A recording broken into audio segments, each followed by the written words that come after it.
Api di Bukit Menoreh. Karya Singgih Hadi Mintarja. Jilid 197. Beberapa saat anak-anak yang sedang mandi itu termangu-mangu. Namun tiba-tiba seorang di antaranya telah meluncur memasuki lubang itu. Beberapa saat ia berendam di dalam lubang mata air itu, sehingga Raden Rangga menjadi berdebar-debar. Jika terjadi sesuatu dengan anak itu, maka ia akan dipersalahkannya. Namun sejenak kemudian, maka anak itu pun telah muncul ke permukaan sambil mengangkat tangannya yang memegang keping uang itu. "Aku mendapatkannya," berkata anak itu. Raden Rangga tersenyum. Katanya, "Ambillah, itu sudah menjadi hakmu." Anak itu menjadi gembira sekali. Ia telah mendapatkan sekeping uang. Dengan demikian, maka anak-anak yang lain pun telah berkerumun pula. Seorang di antara mereka berteriak, "Lemparkan lagi jika kau punya." Raden Rangga mengerutkan keningnya, namun kemudian ia pun telah melempar lagi sekeping uang. Seorang anak yang lain telah meluncur pula ke dalam lubang mata air yang besar itu. Untuk beberapa saat Raden Rangga menunggu dengan tenang.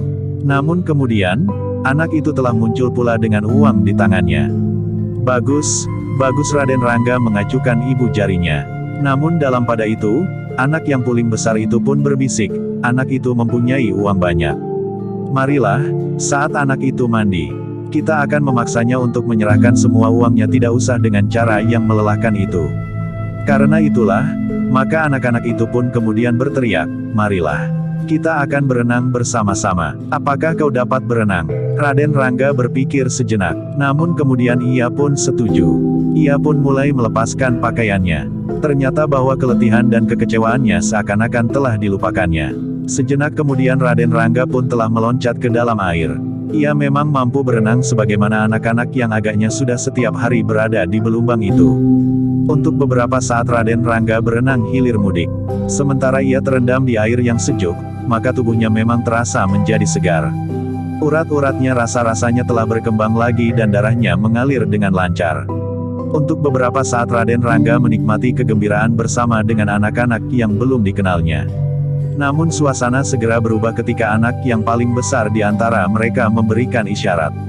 "Ada apa?" bertanya Raden Rangga ketika ia melihat anak-anak itu justru mengepungnya. Anak yang paling besar itu mendekatinya sambil berkata, "Hei, kau membawa banyak uang ya?" Raden Rangga mengerutkan keningnya namun kemudian ia menjawab, "Ya, aku membawa banyak uang, satu jumlah yang tentu tidak pernah kau ketahui sebelumnya." "Kenapa? Apakah kalian ingin membeli makanan atau minuman atau apa? Marilah, aku akan membayar untuk kalian." Anak yang terbesar itu tiba-tiba membentak, "Cukup, berikan semua uangmu kepadaku."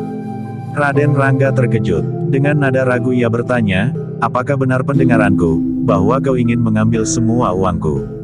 Ia jawab anak yang terbesar itu, "Jika tidak maka kau akan kami benamkan ke dalam air.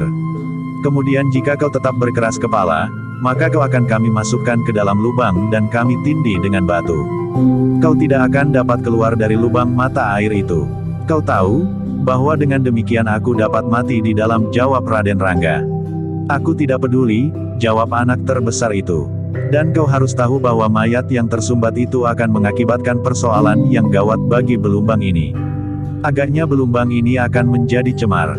Bukanlah belumbang ini selama ini dipergunakan untuk mengairi sawah, memandikan dan minum ternak serta keperluan-keperluan yang lain, karena air yang mengalir dari belumbang ini cukup deras. Mata airnya sangat besar dan memberikan banyak air," berkata Raden Rangga. Anak yang paling besar itu termangu-mangu sejenak. Namun katanya kemudian, "Karena itu, berikan uangmu semuanya agar kau tidak menjadi penyebab kesulitan yang dapat timbul di sekitar belumbang ini." Namun anak-anak itu terkejut ketika Raden Rangga justru tertawa.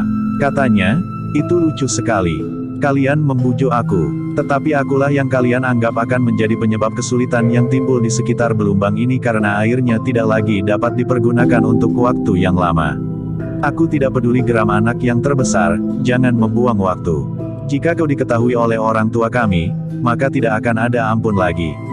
Uangmu akan dirampas, dan kau akan dilempar ke dalam pereng itu." "Hei, apa kerja orang tua kalian?" bertanya Raden Rangga. "Jangan bertanya aneh-aneh," jawab anak yang terbesar, "tetapi baiklah, aku berterus terang agar kau memilih jalan terbaik.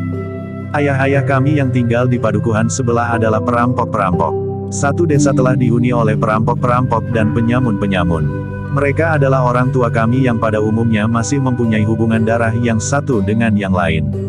Nah, jika kau tidak mau memberikan uang itu kepada kami, maka kalian akan berurusan dengan orang tua kami. Orang tua kami tidak akan mau berbuat sebaik kami. Membiarkan kau lolos jika kau sudah memberikan uangmu kepada kami. Raden Rangga mengangguk-angguk. Namun jawabnya memang mengejutkan. Katanya, orang tua kalianlah yang benar.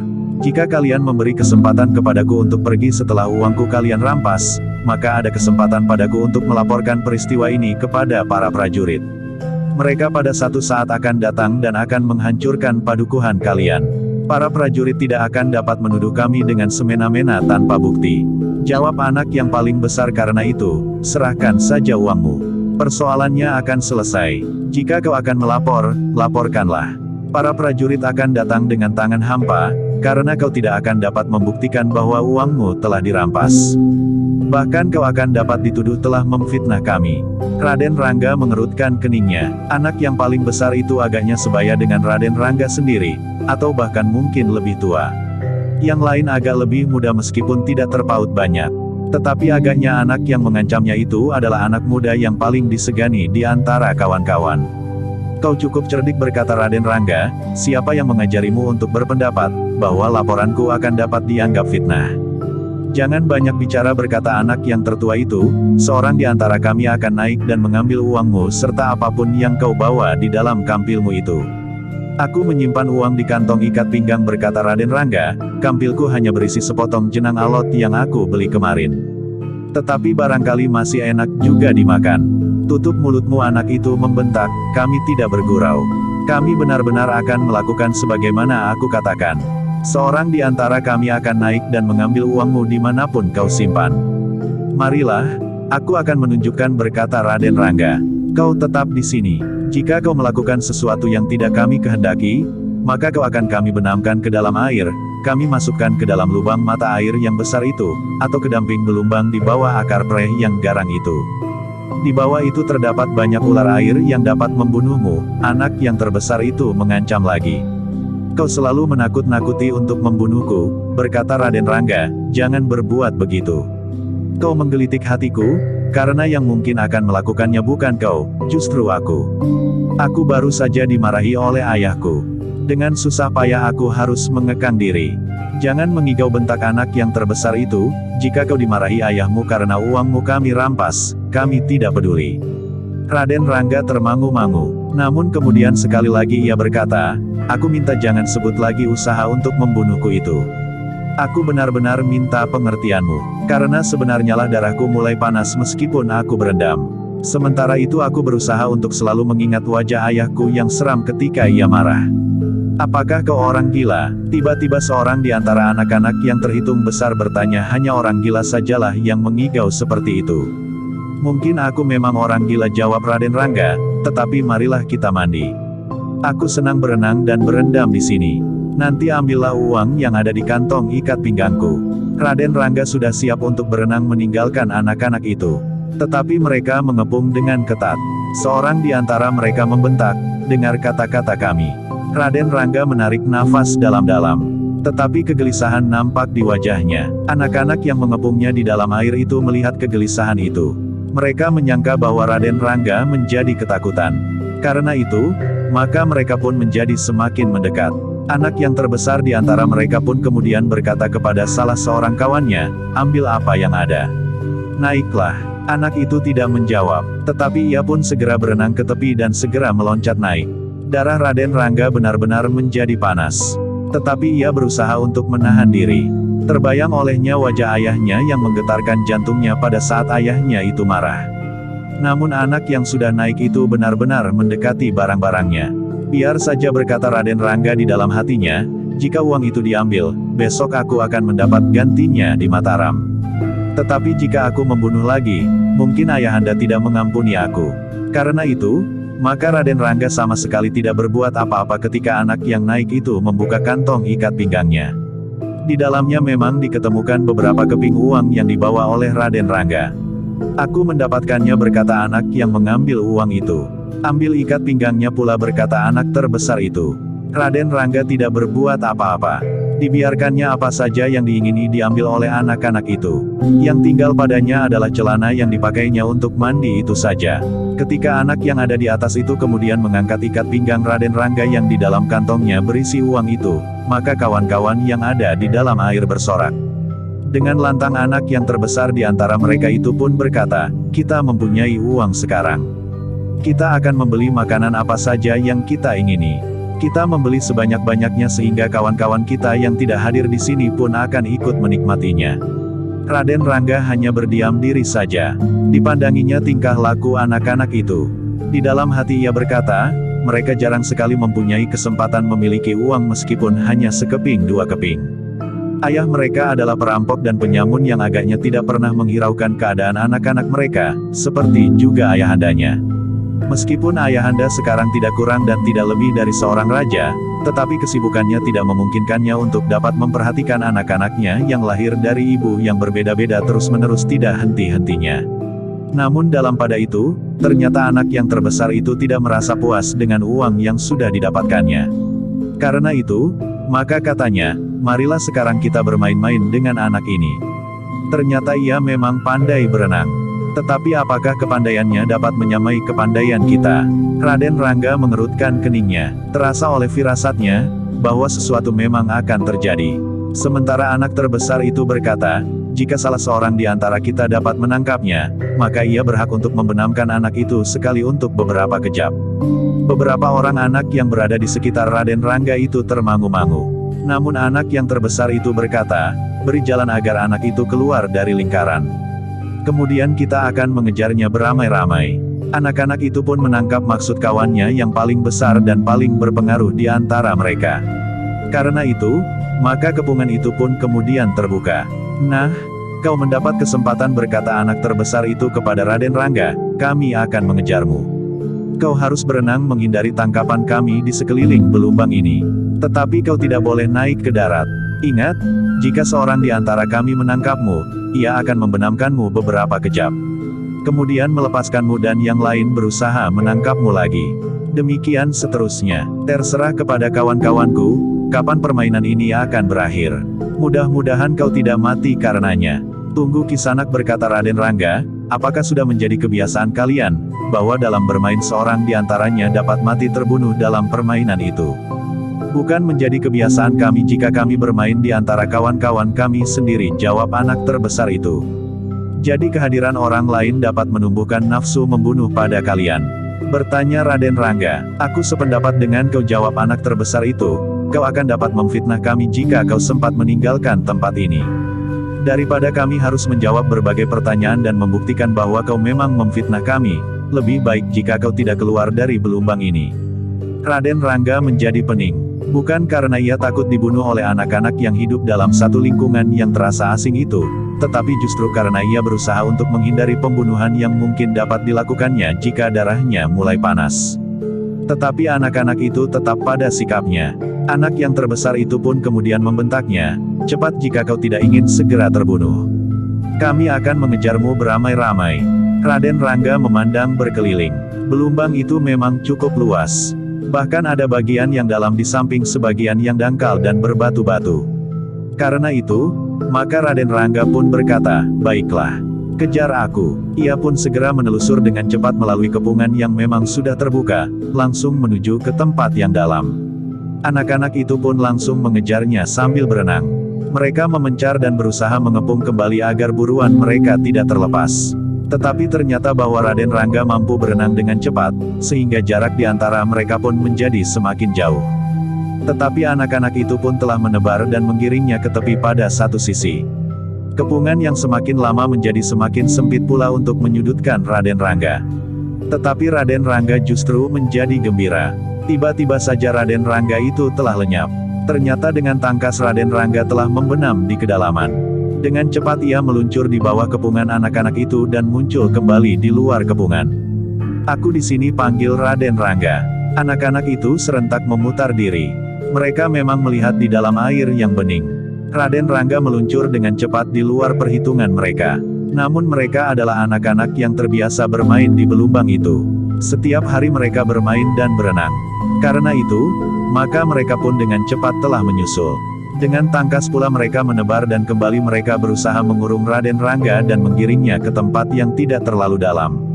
Tetapi Raden Rangga menyadari, karena itu, maka ia pun berusaha untuk tetap berada di tempat yang dalam, sehingga jika kepungan merapat, ia mampu mencari jalan keluar di kedalaman air belumbang itu. Beberapa kali Raden Rangga mampu meloloskan diri, sehingga anak-anak yang mengejarnya menjadi heran. Namun pada satu kesempatan Raden Rangga telah tergiring ke tempat yang dangkal. Gila geram Raden Rangga yang kemudian menyadari kelengahannya.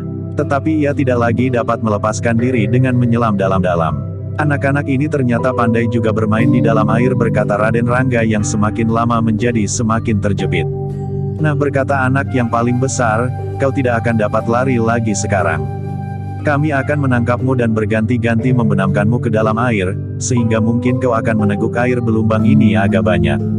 Raden Rangga tidak segera menjawab. Tetapi ia justru didorong untuk bermain terus meskipun permainannya sudah mulai merambah kepada kemampuannya yang tersimpan di dalam dirinya. Itulah sebabnya, maka ia justru tertawa sambil berkata, kalian belum menangkap aku. Lakukanlah jika kalian mampu. Aku tidak akan ingkar jika kalian akan membenamkan aku berganti-ganti. Jangan mengigau lagi, berkata anak yang terbesar di antara mereka, sebutlah nama ibu bapamu sebelum perutmu mekar karena air yang kau minum dari belumbang ini. Air belumbang ini telah menyegarkan tubuhku. Semakin banyak aku minum, tubuhku terasa semakin segar, jawab Raden Rangga. Anak-anak itu mulai menjadi marah melihat sikap anak yang mereka anggap asing itu. Karena itu, maka mereka pun dengan tangkas cepat telah menyergapnya.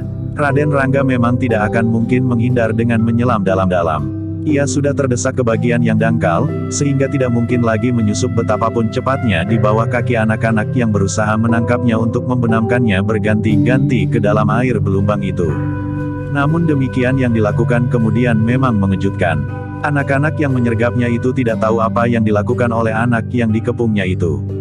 Namun tiba-tiba anak itu sudah berada di atas sebuah batu hitam yang besar. Sambil tertawa Raden Rangga berkata, ayo, tangkap aku. Untuk sesaat anak-anak itu bagaikan membeku. Dengan mata yang tidak berkedip mereka memandang Raden Rangga yang berdiri bertolak pinggang di atas batu hitam itu. Ayo, siapa yang akan menyusul aku? Bertanya Raden Rangga. Anak-anak itu termangu-mangu. Namun mereka pun kemudian telah mencoba menggapai kaki Raden Rangga yang berdiri di atas batu yang terlalu besar bagi anak-anak itu, sehingga mereka tidak dapat menggapai dan menangkap kaki Raden Rangga. Untuk beberapa saat, anak-anak itu kebingungan. Namun anak yang terbesar di antara mereka berkata, kita paksa anak itu untuk turun. Kita lempari saja dengan batu. Anak-anak itu pun kemudian mengambil batu sebesar genggaman tangan mereka. Sambil mengancam anak yang terbesar itu berteriak, turun atau kepalamu akan pecah karena batu-batu ini. Raden Rangga termangu-mangu sejenak. Namun kemudian dipandanginya bagian yang dalam dari belumbang itu. Katanya, aku akan turun ke tempat yang dalam itu. Terbanglah ke sana jika kau mampu, geram anak yang terbesar itu. Raden Rangga tertegun sejenak. Jaraknya memang agak jauh. Namun Raden Rangga mempunyai perhitungan bahwa ia akan dapat mencapai tempat di belakang anak-anak yang mengepungnya dan siap melemparinya dengan batu. Dengan cepat ia dapat meluncur ke tempat yang cukup dalam itu. Cepat turun, teriak anak-anak yang mengepungnya. Tanganku sudah gatal, salah seorang di antara mereka berteriak lebih keras. Raden Rangga tidak menjawab. Namun tiba-tiba saja ia merendah dan dengan satu hentakan. Maka Raden Rangga itu benar-benar bagaikan terbang dengan tangan yang mengembang. Namun ketika Raden Rangga hampir menyentuh air, maka tangannya telah tertelakuk rapat dan teracu lurus di atas kepalanya. Raden Rangga ternyata telah meluncur menyusup ke dalam air seperti lidi saja. Demikian tubuhnya mencebur ke dalam air, maka tubuh itu telah meluncur cepat sekali menuju ke tempat yang dalam. Anak-anak itu terkejut. Raden Rangga mampu meloncat keluar dari kepungan dan meluncur menuju ke tempat yang dalam. Beberapa orang anak mengumpat sejadi-jadinya. Mereka pun kemudian menghambur memburu, sementara terdengar Raden Rangga tertawa. Ayo kejar aku, ternyata kalian adalah kawan bermain yang menyenangkan, teriak Raden Rangga. Anak-anak itu benar-benar menjadi marah. Sekali lagi mereka menghambur dan berusaha mengepungnya. Raden Rangga tidak berusaha menghindar. Dibiarkannya anak-anak itu mengepungnya meskipun ia juga bergeser beberapa depa, seolah-olah ia tidak dengan sengaja membiarkan dirinya terkepung. Jangan biarkan anak ini terlepas lagi, geram anak yang terbesar di antara mereka. Ia akan mempergunakan kedalaman air di tempat ini untuk menghindar.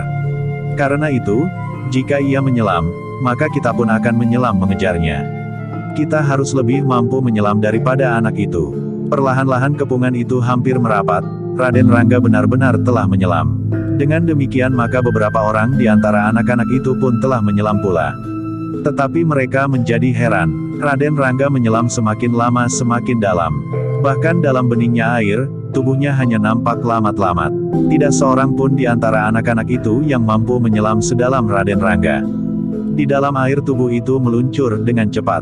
Demikian cepatnya sehingga anak-anak itu tidak mampu mengikutinya. Apalagi karena kedalamannya, maka tubuh itu tidak begitu nampak jelas dalam air yang bergejolak. Namun, tiba-tiba saja tubuh itu muncul di permukaan, beberapa depa dari kepungan. Sambil mengibaskan rambutnya, maka Raden Rangga tertawa semakin keras. Tangkap aku anak-anak. Jika benar kalian anak-anak tepi belumbang ini, kalian tentu memiliki kemampuan berenang dan menyelam melampaui aku, berkata Raden Rangga di antara derai tertawanya. Anak setan, geram anak terbesar itu. Dengan geram ia berteriak, lemparkan saja batu di tangan kalian. Kita tidak usah segan-segan lagi. Batuku sudah aku lepaskan, jawab seorang di antara mereka. Ambil di tempat dangkal itu, perintah anak yang paling besar. Namun selagi anak-anak itu siap untuk mengambil batu, maka terdengar suara dari atas dinding batu belumbang itu, siapakah anak berilmu iblis itu? Anak-anak itu pun menengadahkan wajah mereka. Yang mereka lihat adalah seorang yang bertubuh tinggi, kekar, berkumis dan berjambang lebat. Paman Surawedung, desis anak yang terbesar di antara mereka. Aku melihat kalian memburu anak itu tetapi tidak berhasil, berkata orang yang disebut Surawedung itu. Hal itu wajar sekali, karena anak yang kau buru itu memiliki ilmu iblis. Kalian tidak akan dapat berbuat apa-apa atasnya.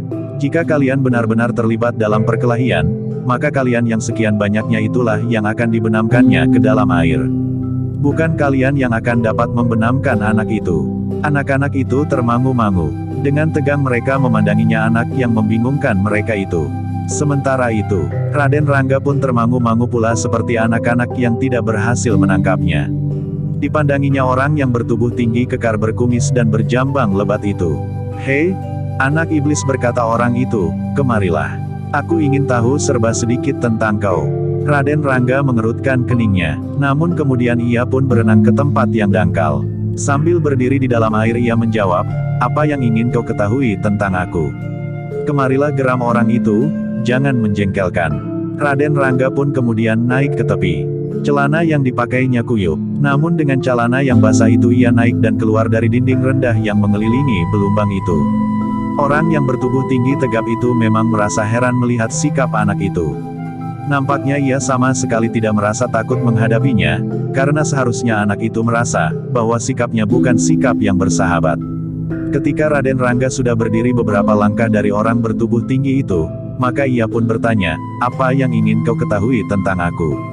Siapa namamu? Bertanya Surawedung. Raden Rangga mengerutkan keningnya, namun kemudian dengan nada rendah ia menjawab, Demung. Namaku Demung. Rumahmu? Bertanya Surawedung itu pula. Aku tidak mempunyai rumah. Aku memang seorang pengembara, jawab Raden Rangga. Apakah kau juga tidak mempunyai ayah dan biung? Bertanya orang bertubuh tinggi itu selanjutnya. Aku sudah diusirnya, jawab Raden Rangga, mungkin karena aku sering mencuri uangnya. Dan sekarang aku mempunyai bekal uang dalam pengembaraanku. Aku tahu, uang itu telah diminta dan dirampas oleh anak-anak. Kenapa kau tidak mempertahankannya? Di mataku kau tidak usah ingkar, bahwa kau tentu dapat mengalahkan anak-anak itu. Berkata Surawedung itu. Raden Rangga termangu-mangu. Ia menjadi heran pula, bahwa ia tidak mempertahankan uangnya. Namun terbayang kembali wajah ayahandanya yang marah. Sehingga karena itu, maka hampir di luar sadarnya Raden Rangga berkata, aku tidak mau bertengkar. Ternyata kau benar-benar iblis, berkata Surawedung, kau tentu tidak berkata sebenarnya. Kau memiliki ilmu yang tinggi. Kau tentu sedang memikirkan, bagaimana membunuh anak-anak itu tanpa meninggalkan kesan yang demikian. Kau pancing mereka untuk memburumu. Berenang di tempat yang dalam, menyusup dan menyelam sehingga mereka kelelahan. Dengan demikian, maka mereka akan terbenam dengan sendirinya tanpa kau sentuh sekalipun. Kau terlalu berprasangka buruk, jawab Raden Rangga, aku benar-benar menghindari pertengkaran. Jangan membohongi aku, iblis seperti kau tidak akan dapat dipercaya. Jawab Surawedung. Raden Rangga menarik nafas dalam-dalam. Dengan kerut di dahinya ia berkata, lalu, apa yang kau kehendaki sebenarnya? Aku sependapat dengan anak-anak itu, bahwa sebaiknya kau dibenamkan di dalam air. Sementara uang dan apa saja yang kau bawa akan kami rampas, berkata Surawedung. Raden Rangga menjadi berdebar-debar. Ia mendengar dari mulut anak-anak itu, bahwa orang tua mereka dapat berlaku lebih keras dan kasar daripada mereka. Karena itu, maka agaknya Surawedung itu pun tidak bermain-main. Ia dapat berlaku lebih kasar terhadapnya. Apalagi menilik sikap dan wujud wadaknya. Surawedung tentu memiliki kemampuan yang cukup pula. Hei, apakah kau mulai meratapi nasibmu? Surawedung itu tiba-tiba membentak. Raden Rangga menarik nafas dalam-dalam. Katanya, kalian adalah orang-orang yang aneh. Jika kalian sekedar ingin merampas uangku, aku tidak berkeberatan. Bahkan apa saja yang kau kehendaki. Tetapi aku minta bajuku kalian kembalikan, agar aku tidak berjalan dalam pengembaraanku tanpa baju, kain panjang dan ikat kepala. Kau agaknya memang anak yang keras kepala. Kau sama sekali tidak menunjukkan kecemasan. Agaknya kau akan menjadi sangat menarik jika orang-orang padukuhan mengetahui serba sedikit tentang kau. Karena itu, maka aku tidak akan membenamkan ke dalam air belumbang itu. Tetapi nyawamu akan dapat diperpanjang beberapa saat, karena aku ingin membawamu kembali ke padukuhan untuk aku pertemukan dengan kawan-kawanku, berkata Surawedung. Mereka tentu merasa mendapat permainan yang menyenangkan, atau mereka akan menunggui anak-anak mereka bermain-main denganmu. Raden Rangga menarik nafas dalam-dalam. Rasa-rasanya ia tidak akan dapat ingkar dari peristiwa yang dapat menjeratnya ke dalam langkah yang dapat membuat ayahandanya menjadi semakin marah. Meskipun demikian Raden Rangga akan berusaha. Ia tidak akan berbuat sesuatu sebelum ia pasti, bahwa ia memang tidak akan dapat mengelak lagi. Karena itu, maka apapun yang dikehendaki oleh orang yang bernama Surawedung itu, sama sekali tidak akan ditolaknya. Marilah anak-anak, tiba-tiba saja Surawedung itu berkata, kita akan pulang. Kita bawa anak ini, mungkin anak ini akan dapat menjadi permainan yang mengasihkan. Jangan takut, orang-orang tua akan menunggui kalian bermain. Dengan demikian maka anak-anak ini tidak akan berbahaya lagi bagi kalian. Anak-anak yang masih termangu-mangu di dalam air bagaikan menjadi sadar akan diri mereka. Karena itu, maka tiba-tiba anak terbesar itu bertanya, apakah kita akan membawanya ke padukuhan? Ia jawab Surawedung, aku akan membawanya. Ia tidak akan menolak, karena dengan demikian nyawanya akan menjadi bertambah panjang. Lebih baik ia mengikuti kita ke padukuhan daripada aku membenamkannya di belumbang ini. Beramai-ramai anak-anak itu pun segera naik. Mereka pun dengan tergesa-gesa mengenakan baju mereka meskipun celana mereka masih basah kuyup. Tetapi ada juga yang tidak mengenakan bajunya, tetapi dibawanya saja bersama kain panjangnya. Bahkan ada di antara anak-anak itu yang memang tidak berbaju dan tidak berkain panjang, sehingga dengan pakaian yang basah ia siap untuk kembali ke padukuhan. Biasanya anak-anak itu berendam di air sambil mencuci dan kemudian menjemur celananya di atas bebatuan sampai kering. Baru kemudian mereka naik ke dasar, mengenakan pakaian mereka dan pulang. Tetapi sekali itu mereka tidak mencuci pakaian karena mereka ingin tergesa-gesa kembali bersama Surawedung. Raden Rangga tidak membantah. Surawedunglah yang kemudian menyuruh mereka menyerahkan kembali baju dan kain panjang Raden Rangga yang menyebut namanya Demung itu. Diiringi oleh anak-anak itu, maka Raden Rangga telah dibawa ke padukuhan yang tidak begitu jauh dari belumbang yang mata airnya sangat deras itu. Ketika mereka lewat di dekat sebuah padukuhan lain, maka orang-orang di padukuhan itu memandanginya dengan iba. Seorang laki-laki separuh baya bergumam, anak itu akan menjadi mangsa serigala-serigala di padukuhan sebelah. Tidak ada yang berani mencegah, sahut laki-laki yang berdiri di sebelahnya. Meskipun umurnya agaknya sebaya, tetapi laki-laki itu nampaknya masih lebih kuat. Siapa yang berani menentang keinginan Surawedung, jawab laki-laki yang pertama. Tetapi korban itu masih terlalu muda. Apakah yang diingini oleh Surawedung dari anak muda itu? Agaknya ia tidak membawa apapun juga. Atau barangkali tumbuh dan berkembang sebagaimana orang tua mereka. Berkata laki-laki yang berdiri di sebelahnya. Laki-laki yang pertama menggeleng. Tetapi ia tidak menjawab. Dengan jantung yang berdebar-debar mereka menyaksikan dari balik dedaunan, Surawedung anak-anak dari padukuhan sebelah menggiring Raden Rangga yang berjalan di paling depan. Tetapi ternyata bahwa anak yang menyebut dirinya bernama Demung itu sama sekali tidak menundukkan kepalanya. Ia berjalan dengan wajah tengadah tanpa menunjukkan kecemasan bahwa sesuatu akan terjadi atasnya. Jika ada bayangan kecemasan pada dirinya adalah justru karena anak itu membayangkan wajah ayahandanya yang marah kepadanya. Beberapa ratus patok, setelah menyeberangi sebuah bulak kecil maka mereka telah memasuki sebuah desa. Desa yang dihuni oleh beberapa keluarga yang ternyata masih mempunyai hubungan keluarga yang satu dengan yang lain. Desa itu memang tidak begitu besar, tetapi ternyata desa itu banyak disebut-sebut orang, karena di dalamnya tinggal beberapa orang yang masih berhubungan keluarga itu dan mempunyai pekerjaan yang agak kurang terpuji.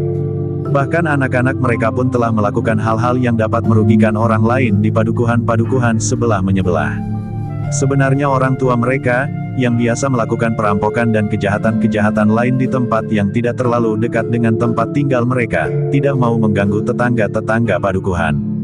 Apalagi orang-orang di padukuhan tetangga adalah orang-orang yang tidak termasuk berada.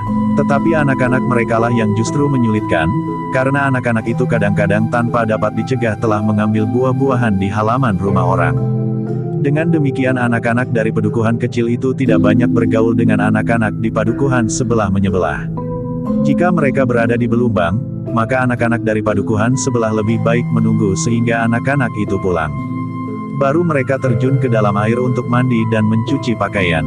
Demikianlah, maka akhirnya Raden Rangga itu telah dibawa ke halaman Banjar yang agak luas. Beberapa orang laki-laki telah dipanggil, sehingga sejenak kemudian beberapa orang telah berkumpul di halaman Banjar. Ada 1-2 orang yang mengumpat dan meninggalkan halaman itu, karena bagi mereka anak muda itu sama sekali tidak menarik. Tetapi ada juga yang tinggal dan ingin tahu apa yang akan dilakukan oleh Surawedung. "Buat apa kau bawa anak itu?" bertanya seorang laki-laki bertubuh pendek dan berkepala botak. "Anak ini sangat menarik," berkata Surawedung, "ia memiliki kemampuan melampaui anak-anak kebanyakan. Aku ingin melihat apakah anak itu memang mampu menunjukkan sesuatu yang lain dari kebanyakan anak-anak." "Lalu apa yang akan kau lakukan?" bertanya orang berkepala botak itu. "Aku ingin mengadu anak itu dengan anak-anak kita yang sebaya atau sedikit lebih besar daripadanya," berkata Surawedung. "Jika ia menang atas seorang, maka ia akan dikerubut oleh 2 orang.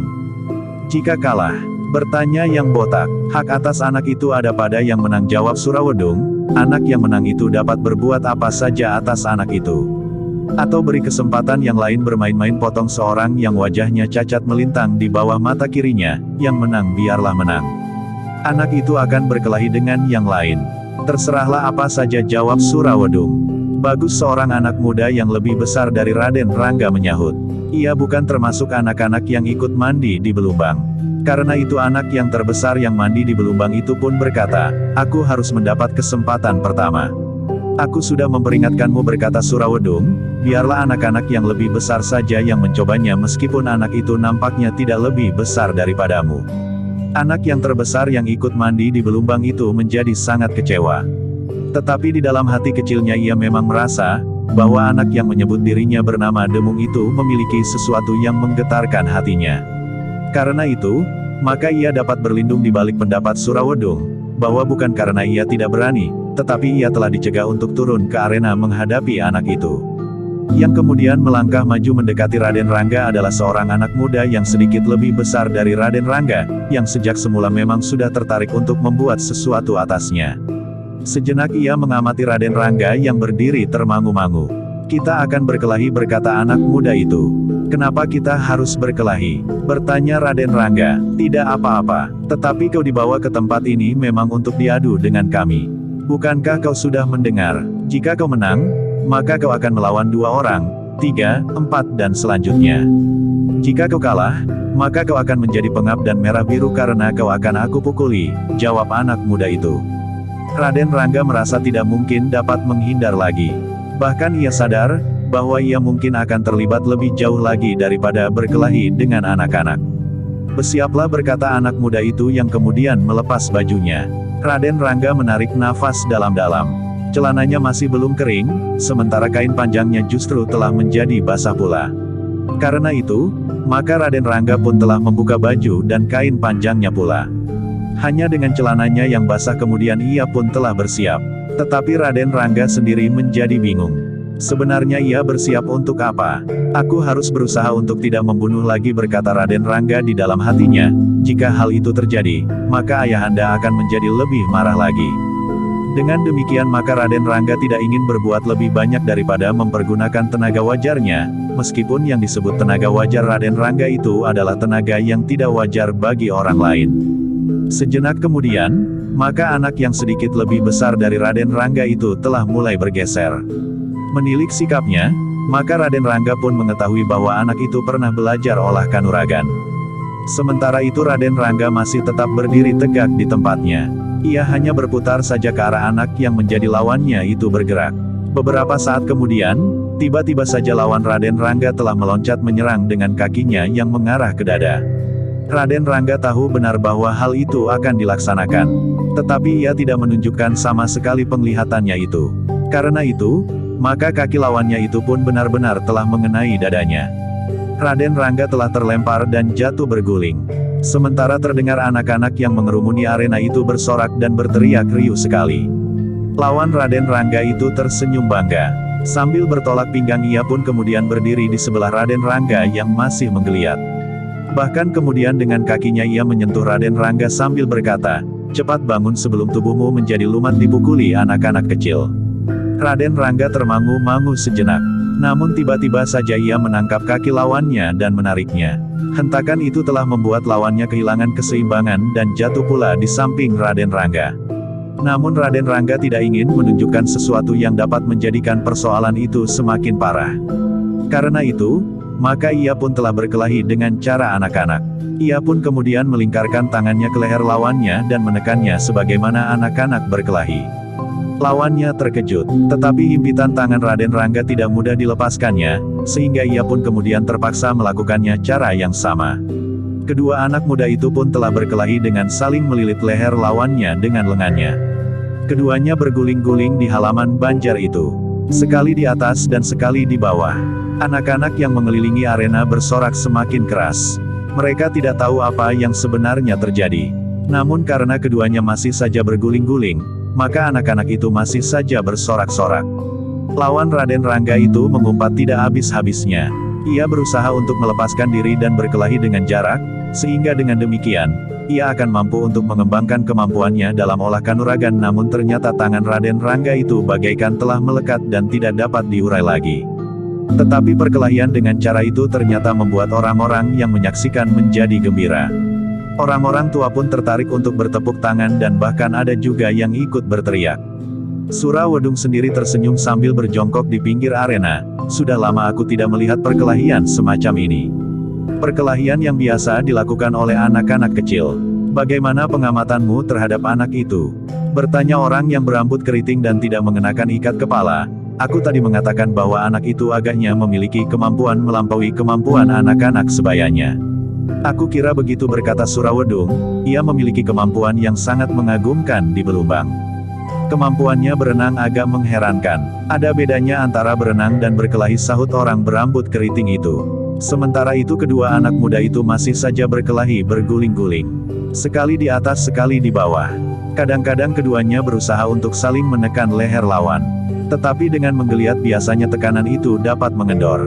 Bahkan pada saat-saat keduanya berguling-guling, rasa-rasanya terdapat kesempatan-kesempatan untuk mengurai perkelahian itu. Namun ternyata setiap usaha lawan Raden Rangga untuk mengurai cara perkelahian itu tidak berhasil. Dengan demikian, maka ia pun harus menyesuaikan diri dengan perkelahian yang memang pernah dilakukan pada saat ia masih kanak-kanak dahulu. Tetapi bagi orang-orang tua, perkelahian itu segera menjemukan. Karena itu, maka Surawedung telah berteriak, "Berhenti. Aku tidak senang melihat kalian berkelahi dengan cara itu. Kalian harus berkelahi sebagaimana anak-anak muda berkelahi." Raden Rangga seakan-akan tidak mendengar kata-kata Surawedung. Ia masih saja melingkarkan tangannya di leher lawannya tanpa dapat diurai lagi. Karena itu, Surawedung menjadi jengkel. Ia pun kemudian berdiri dan mendekati kedua orang anak yang berkelahi itu. Dengan garang ia membentak, "Berhenti. Kalian mendengar atau tidak?" Bentakan itu ternyata memang berpengaruh. Kedua orang anak muda itu berhenti berkelahi. Keduanya kemudian berdiri tegak dengan pakaian dan tubuh yang kotor. Apalagi pakaian Raden Rangga yang semula masih basah. Ketika keduanya telah berdiri tegak dalam jarak selangkah, maka Surawedung pun berkata, kalah atau menang, kalian harus berkelahi seperti anak-anak muda. Jangan berkelahi seperti anak-anak kecil. Mula-mula memang menarik, tetapi kemudian menjadi memuakkan. Raden Rangga sama sekali tidak menjawab. Namun lawannya lah yang menggerak-gerakkan lehernya yang terasa agak sakit sambil berkata, aku akan menghentikan perlawanannya dan memberikan kesempatan kepada anak-anak kecil untuk memukulinya. Menarik, tetapi lakukanlah dan buktikan bahwa kau dapat menghentikan perlawanannya, berkata Surawedung. Anak itu mengangguk-angguk, namun ia pun segera bersiap. Wajahnya yang merah memancarkan keinginannya yang membara untuk melumpuhkan Raden Rangga dan memberikan kesempatan kepada anak-anak untuk memukulinya. Nah, mulailah, berkata Surawedung kemudian. Anak muda itu memandang Raden Rangga yang menyebut namanya Demung itu dengan tajamnya. Seakan-akan anak muda itu ingin menekan Raden Rangga bulat-bulat. Sejenak kemudian, maka Surawedung pun melangkah ke tepi. Raden Rangga tidak dapat lagi mempergunakan caranya yang terdahulu. Namun karena itu, darah Raden Rangga pun mulai menjadi panas. Meskipun demikian ia masih tetap dibayangi oleh wajah ayahandanya yang marah. Karena Raden Rangga tidak berbuat sesuatu, maka tiba-tiba saja lawannya lah yang mendahuluinya menyerang dengan sepenuh tenaga. Kakinya lagi yang terjulur ke dadanya, sebagaimana pernah dilakukannya, karena ia merasa bahwa kakinya memiliki kekuatan yang lebih besar dari tangannya. Namun pada saat itu Raden Rangga sama sekali tidak siap untuk melakukan sesuatu. Ia sedang dibayangi oleh wajah ayahanda yang marah, bahkan telah menghukumnya dengan hukuman yang lebih berat dari yang pernah diterimanya sebelumnya. Tetapi justru karena itu, yang terjadi adalah sangat mengejutkan. Karena Raden Rangga tidak sedang memperhatikan lawannya dan serangannya, maka ia tidak dapat berpura-pura terlempar dan jatuh. Meskipun kaki lawannya dengan keras mengenainya, namun benar-benar sangat mengejutkan bagi lawannya dan orang-orang yang menyaksikannya. Bahkan kemudian mengejutkan Raden Rangga sendiri. Anak muda itulah yang justru kemudian terdorong oleh hentakan serangannya sendiri. Karena Raden Rangga hanya beringsut setapak, maka anak muda itu sendirilah yang terlempar beberapa langkah sambil menjerit kesakitan. Kakinya yang mengenai dada Raden Rangga itu seakan-akan telah patah. Ketika ia terbanting di tanah, maka ia masih menggeliat. Tetapi kemudian anak itu merintih kesakitan dan kehilangan segenap kekuatannya. Meskipun ia tidak pingsan, namun matanya menjadi berkunang-kunang dan ia tidak mampu lagi untuk bangkit dan bertempur lagi. Seperti orang-orang lain yang menyaksikannya, Raden Rangga telah terkejut. Ia tidak sengaja memamerkan kekuatannya terhadap anak itu, justru pada saat ia berusaha menahan diri sejauh-jauh dapat dilakukan, karena ia merasa baru saja dimarahi oleh ayahandanya. Ketika orang-orang yang berkerumun itu melihat keadaan anak muda itu, maka beberapa orang telah mendekatinya. Surawedung pun kemudian berjongkok pula di sampingnya. Dirabanya kakinya yang membentur tubuh Raden Rangga. Namun demikian ia menyentuh kaki itu, maka anak itu pun telah merintih kesakitan. Surawedung itu pun kemudian berdiri tegak dengan sorot mata yang bagaikan menyala. Dengan lantang ia berkata, nah, lihat. Bukankah sudah aku katakan, bahwa anak itu memiliki satu kelebihan. Tetapi sikapnya yang sombong telah membuatnya untuk berpura-pura. Tetapi kini ia tidak akan dapat lepas lagi dari tangan kami. Anak iblis, desis orang yang berkepala botak. Biarlah anak itu berkelahi melawan 5 orang yang pernah mempelajari olah kanuragan. Berkata Surawedung, jika ia masih menang atas 5 orang anak-anak muda, maka ia akan melawan orang-orang tua. Wajah Raden Rangga menegang. Namun kemudian katanya, tolong. Jangan lakukan hal itu, pengecut. Setelah kau melukai anak muda itu, kau mohon perlindungan, geram Surawedung. Bukan begitu, tetapi aku baru saja dimarahi oleh ayahku karena membunuh, jawab Raden Rangga. Jawab Raden Rangga benar-benar mengejutkan. Jantung Surawedung rasa-rasanya menjadi semakin cepat bergetar. Dengan sorot mata menyala ia membentak keras, kau jangan mencoba membohongi aku. Jika benar kau membunuh, siapa yang kau bunuh dan kenapa kau membunuh? Raden Rangga termangu-mangu, tetapi ia tidak akan dapat mengatakan bahwa ia telah membunuh seorang tumenggung yang bernama Wiladipa karena ia ingin membantu ayahnya yang sedang mengepung pajang. Karena Raden Rangga tidak menjawab, maka Surawedung itu membentak semakin keras, cepat. Sebut siapakah yang telah kau bunuh. Kisanak, berkata Raden Rangga, sulit bagiku untuk menyebut namanya. Tetapi sebenarnya aku hari ini tidak ingin membunuh lagi. Karena itu, jangan dorong aku untuk melakukannya. Jika aku harus berkelahi di sini sehingga aku menjadi kehilangan pengamatan diri, maka mungkin sekali akan terjadi pembunuhan itu lagi. Tetapi ternyata Surawedung salah mengartikan kata-kata Raden Rangga. Ia merasa anak itu justru telah menghinanya dan seluruh isi padukuhan itu. Karena itu, maka ia pun segera berteriak, "Hei, siapakah yang berani melawan anak ini?" 5 orang bersama-sama, "Jangan takut, jika ia masih menunjukkan kesombongannya, maka aku akan melumatkan kepalanya." Sejenak suasana menjadi tegang. Namun kemudian seorang anak muda yang bertubuh tegap melangkah maju. Dengan suara berat ia berkata, "Sebenarnya aku merasa malu untuk melawan anak yang besar kepala itu. Tetapi jika tidak seorang pun yang mau sedikit memberinya peringatan atas kesombongannya, maka ia akan semakin besar kepala." "Bagus," berkata Surawedung, "tetapi aku minta 5 orang." "Kenapa harus 5?" berkata anak muda yang bertubuh tegap itu. "Jangan bertanya lagi," jawab Surawedung, yang kemudian hampir berteriak ia memanggil 4 orang lagi.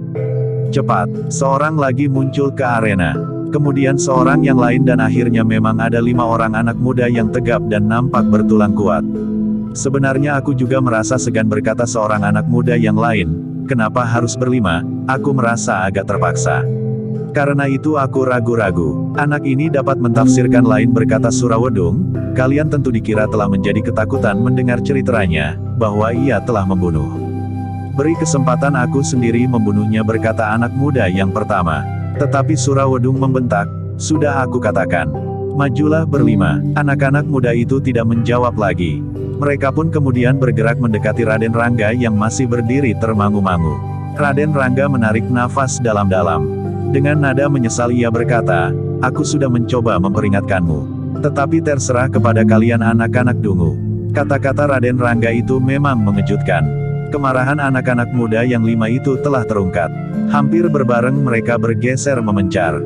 "Berhati-hatilah," berkata Surawedung, "anak itu berbahaya. Memang mungkin ia baru saja membunuh, meskipun barangkali yang dibunuh seorang yang tidak mampu berbuat apa-apa untuk menghadapinya. Namun bahwa ternyata ia pernah membunuh itu harus kalian perhitungkan. Kami akan mencincangnya sampai lumat di sini," berkata salah seorang di antara ke-5 orang itu. Ia bukan saja sombong, tetapi ia benar-benar tidak tahu diri. Raden Rangga yang mulai dipanasi oleh darahnya telah bergeser pula menghadapi ke-5 orang itu. Ia memandang berkeliling, seorang demi seorang, seolah-olah ia ingin melihat tembus sampai jantung dari ke-5 lawannya itu. "Ingat," berkata Raden Rangga, "aku sudah memperingatkan kalian, bahwa aku kadang-kadang kehilangan kendali jika darahku sudah mendidih. Tetapi percayalah, bahwa aku sama sekali tidak bermaksud membunuh. Jika ada yang mati di antara kalian itu adalah karena nasibku yang sangat buruk. Karena dengan demikian aku akan dimarahi lagi dan barangkali aku akan dihukum oleh ayahku yang keras itu. Aku akan membungkam mulutmu," geram salah seorang dari ke-5 orang itu. "Jika kau masih saja mengigau, maka kau akan menjadi semakin cepat mati." Tetapi anak itu seakan-akan tidak dapat menyelesaikan kalimatnya seutuhnya. Tiba-tiba saja Raden Rangga telah berada dekat di hadapinya. 2 tangannya terangkat demikian cepatnya dan dengan sisi telapak tangannya ia telah menghantam bahu anak itu. Hanya 1 kali, tetapi anak itu kemudian terhuyung-huyung dan kehilangan keseimbangannya. Namun akhirnya ia pun telah jatuh di tanah. Sejenak Raden Rangga berdiri termangu-mangu. Namun ketika ia melihat anak itu tidak bergerak, maka keringat dingin mulai mengembun membasahi tubuhnya. Namun ternyata bahwa anak itu tidak mati. Raden Rangga kemudian melihat anak itu bergerak dan merintih kesakitan. Raden Rangga menarik nafas dalam-dalam. Dipandanginya ke-4 anak yang lain, yang justru membeku melihat peristiwa yang tidak dimengertinya itu. "Satu peringatan," berkata Raden Rangga, "aku belum mempergunakan seluruh kekuatan wajar wadaku. Mudah-mudahan ia tidak mati." Raden Rangga berhenti sejenak. Namun kemudian ia berjongkok di samping anak yang kesakitan itu sambil berdesis, "Tolonglah anak ini. Ia memerlukan pertolongan segera." Ketika Raden Rangga kemudian berdiri dan bergeser dari anak yang kesakitan itu, maka beberapa orang telah mendekatinya. Mereka segera mengangkat anak itu dan membawanya menyingkir. Namun sementara itu, Surawedung telah berkata dengan suara lantang, "Anak itu memang anak iblis." Sementara itu, seorang yang berwajah kasar, berkumis jarang telah bergerak mendekat sambil berkata, "Jangan anakku yang harus melawannya." Surawedung mengangguk. Katanya, "Aku sependapat." Orang berwajah kasar itu berpaling kepada salah seorang di antara anak-anak muda yang siap berkelahi melawan Raden Rangga bersama beberapa orang kawannya. "Kenapa ayah?" Bertanya anak muda itu. Aku melihat bahwa ada kekuatan iblis di dalam dirinya. Biarlah aku mengusir kekuatan iblis itu lebih dahulu. Baru kemudian kalian akan dapat berkelahi dengan anak berilmu iblis ini dalam keadaan wajar, berkata orang berwajah kasar itu. Anak-anak muda itu tidak menjawab. Tetapi mereka memang merasa ngeri melihat sikap anak muda yang menyebut dirinya bernama Demung itu. Ia melihat bagaimana dengan satu ayunan tangan, kawannya tidak mampu lagi untuk bangun, apalagi melanjutkan perlawanannya menghadapi anak yang menyebut dirinya Demung itu. Karena itu, maka mereka justru merasa terbebas dari satu pekerjaan yang berat dan yang mungkin akan dapat mencelakai mereka. Jika benar orang berwajah kasar itu mampu mengusir kemampuan iblis yang ada di dalam diri anak yang menyebut dirinya Demung itu, maka kemudian mereka akan dengan gembira bersama-sama memperlakukan anak itu sesuka hati. Sementara itu, orang berwajah kasar itu telah berada di hadapan Raden Rangga yang termangu-mangu. Dengan kasar orang berwajah kasar itu pun membentak, "Anak iblis! Kau harus menebus kesombonganmu itu. Kau sudah menyakiti salah seorang anak kami. Karena itu, maka kau akan mendapat hukuman yang setimpal dengan kesombonganmu itu." "Bukan aku yang bersalah," jawab Raden Rangga, "aku sudah berusaha untuk mencegah peristiwa seperti itu terjadi. Untunglah bahwa aku masih mampu mengekang diri sehingga anak itu tidak mati. Tetapi orang lain yang masih saja memperlakukan aku dengan kasar dan dengan kata-kata yang menyakitkan hati, maka aku akan bertindak lebih keras lagi. Mungkin aku akan terpaksa membunuh meskipun aku tidak berniat melakukan pembunuhan. Tetapi sudah aku katakan, kadang-kadang aku tidak mampu mengekang diriku dan pembunuhan seperti itu telah terjadi." "Diam!" bentak orang berwajah kasar. Lalu, ulangi lagi kesombonganmu itu. Kau dapat memukul anak itu tanpa melawan, karena ia tidak mengira bahwa kau akan melakukannya. Tetapi kau tidak akan dapat mengulangi untuk kedua kalinya. Raden Rangga menggeram. Darahnya menjadi semakin panas. Tetapi ia masih sempat berkata, "Jangan memaksa aku untuk membunuh lagi." Orang berwajah kasar itulah yang kemudian mendahului menyerang.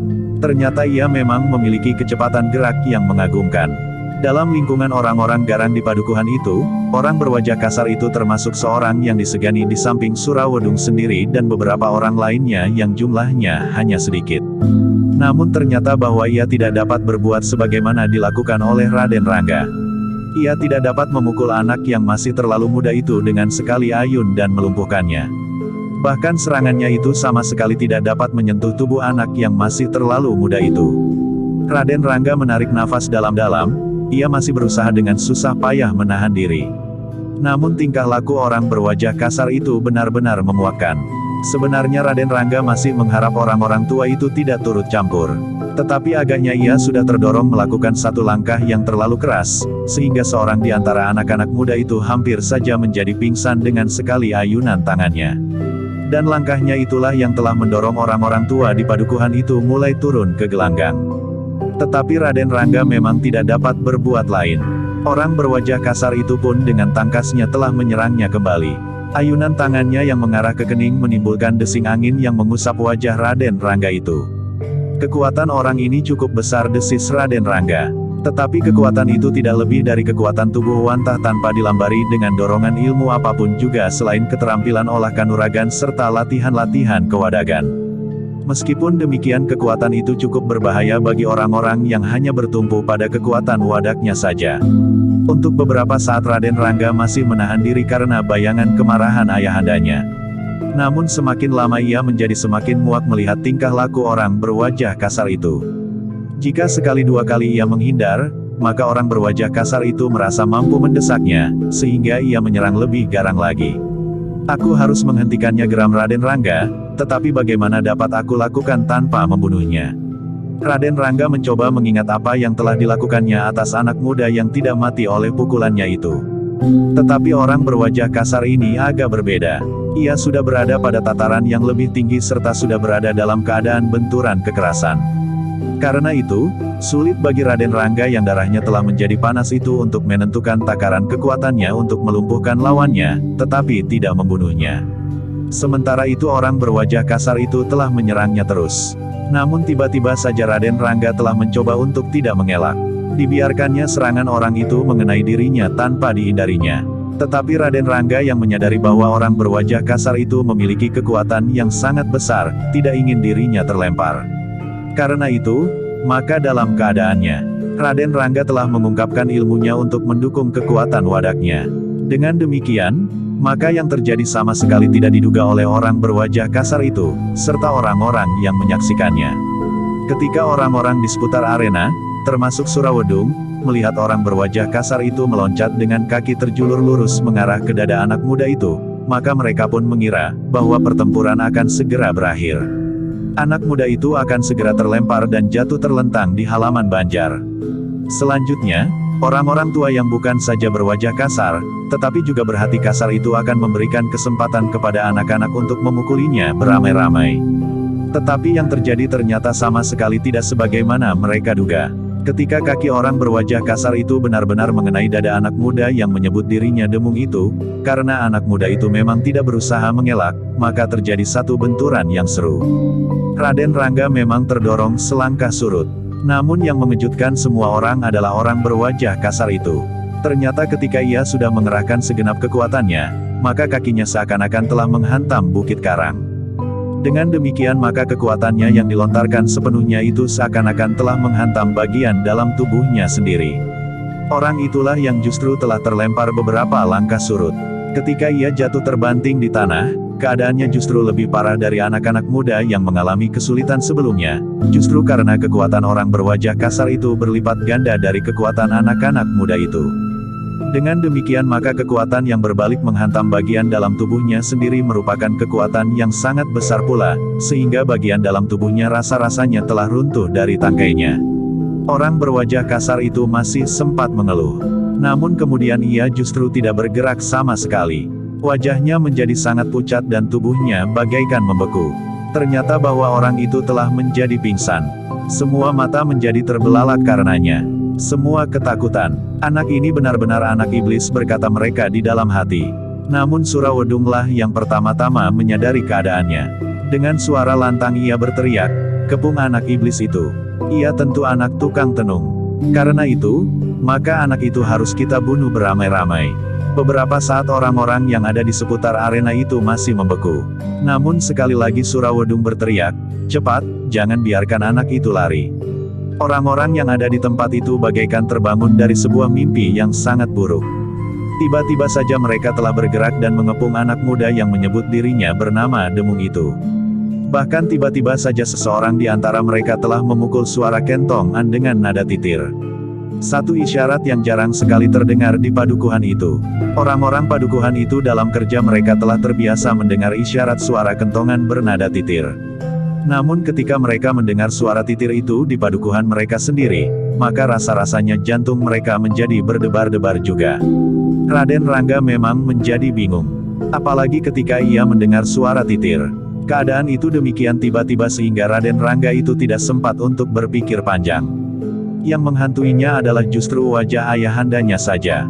Jika orang-orang padukuhan itu nanti mengeroyoknya, maka akibatnya akan dapat terjadi pembunuhan yang hendak disingkirinya itu. Karena itu, maka tiba-tiba saja Raden Rangga telah meloncat berlari meninggalkan arena itu. Namun Surawedung menjadi salah paham. Ia mengira bahwa Raden Rangga menjadi ketakutan. Karena itu, maka ia pun telah berteriak lebih keras, "Kejar anak itu. Jangan beri kesempatan berlari." Orang-orang tua yang ada di halaman banjar itu pun mempunyai dugaan yang sama dengan Surawedung.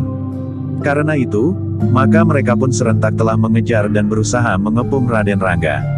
Sejenak kemudian maka padukuhan itu menjadi ramai. Orang-orang yang sudah terbiasa dikejar-kejar itu justru telah mengejar seorang anak yang masih sangat muda. Pola mereka bagaikan anak-anak yang sedang mengejar bajing yang berloncatan di antara pelepah kelapa. Padukuhan itu benar-benar menjadi ramai. Di setiap sudut dan tikungan orang-orang berteriak-teriak dengan suara parau. Bahkan ada di antara mereka yang tiba-tiba telah memegang senjata di tangannya. Yang aneh adalah justru Raden Rangga sendiri. Tiba-tiba saja ia menjadi gembira sebagaimana pada saat anak-anak mengejarnya sambil berenang di belumbang. Ia merasa mendapat kawan bermain yang cukup banyak, bukan hanya anak-anak, tetapi juga orang-orang tua. Karena itu, maka Raden Rangga pun telah berlari-larian di dalam batas dinding padukuhan.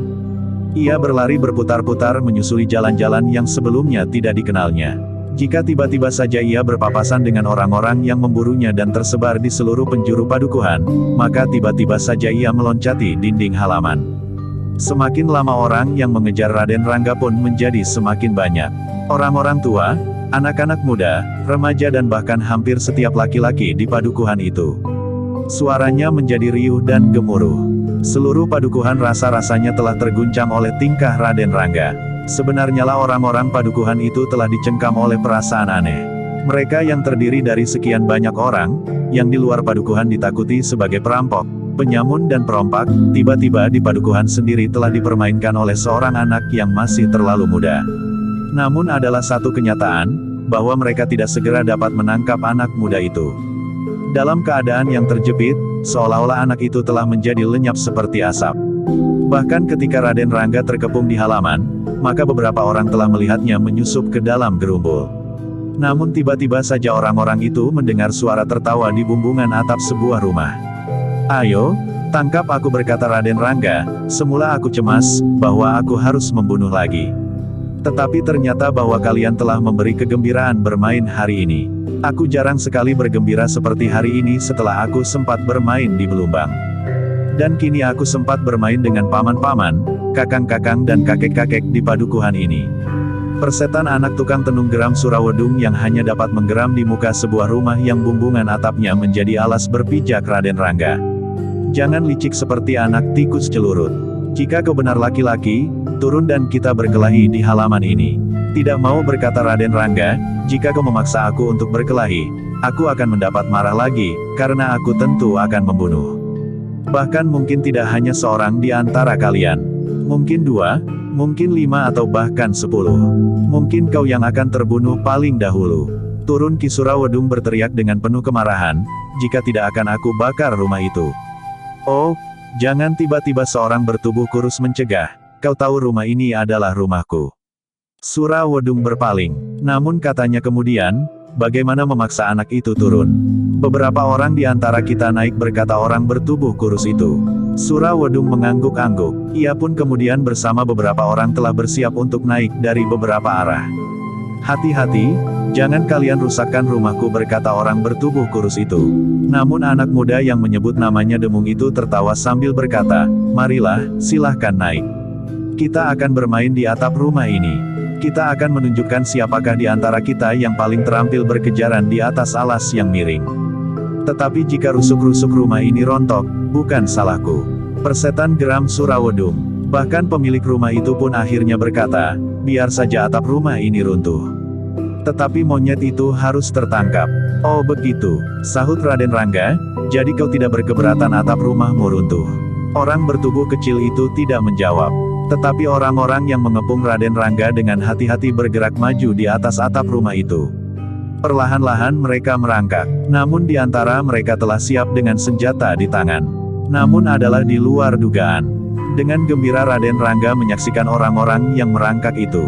Tetapi ketika orang-orang itu menjadi semakin dekat dan senjata-senjata mulai teracu, maka Raden Rangga melonjak-lonjak sambil tertawa.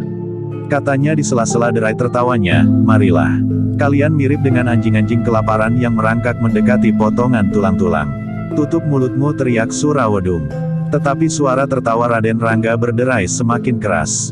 Namun yang terjadi kemudian sangat mengejutkan. Tiba-tiba Raden Rangga itu seakan-akan telah menghentakkan kakinya. Demikian kerasnya sehingga terdengar gemeretak kayu yang patah. Ternyata bahwa kayu yang membujur di bumbungan atap rumah itu benar-benar telah patah. Di antara derak suara kayu yang berpatahan, maka Raden Rangga pun seakan-akan telah meluncur ke bawah. Beberapa orang yang menyaksikan mengira bahwa anak itu tentu akan terluka karena ujung-ujung kayu di bumbungan dan rusuk-rusuk yang patah itu mengenai tubuhnya. Tetapi tidak hanya Raden Rangga saja yang kemudian meluncur ke bawah. Beberapa orang yang hampir saja mencapainya pun telah terguncang dan 1-2 di antara mereka pun meluncur pula meskipun mereka berusaha berpegangan. Terdengar beberapa orang berteriak. Surawedung masih sempat mencari pegangan sehingga ia tidak terjatuh. Namun ia pun kemudian telah bergeser turun meskipun harus sangat perlahan-lahan agar kayu yang menyangga berat tubuhnya tidak patah pula.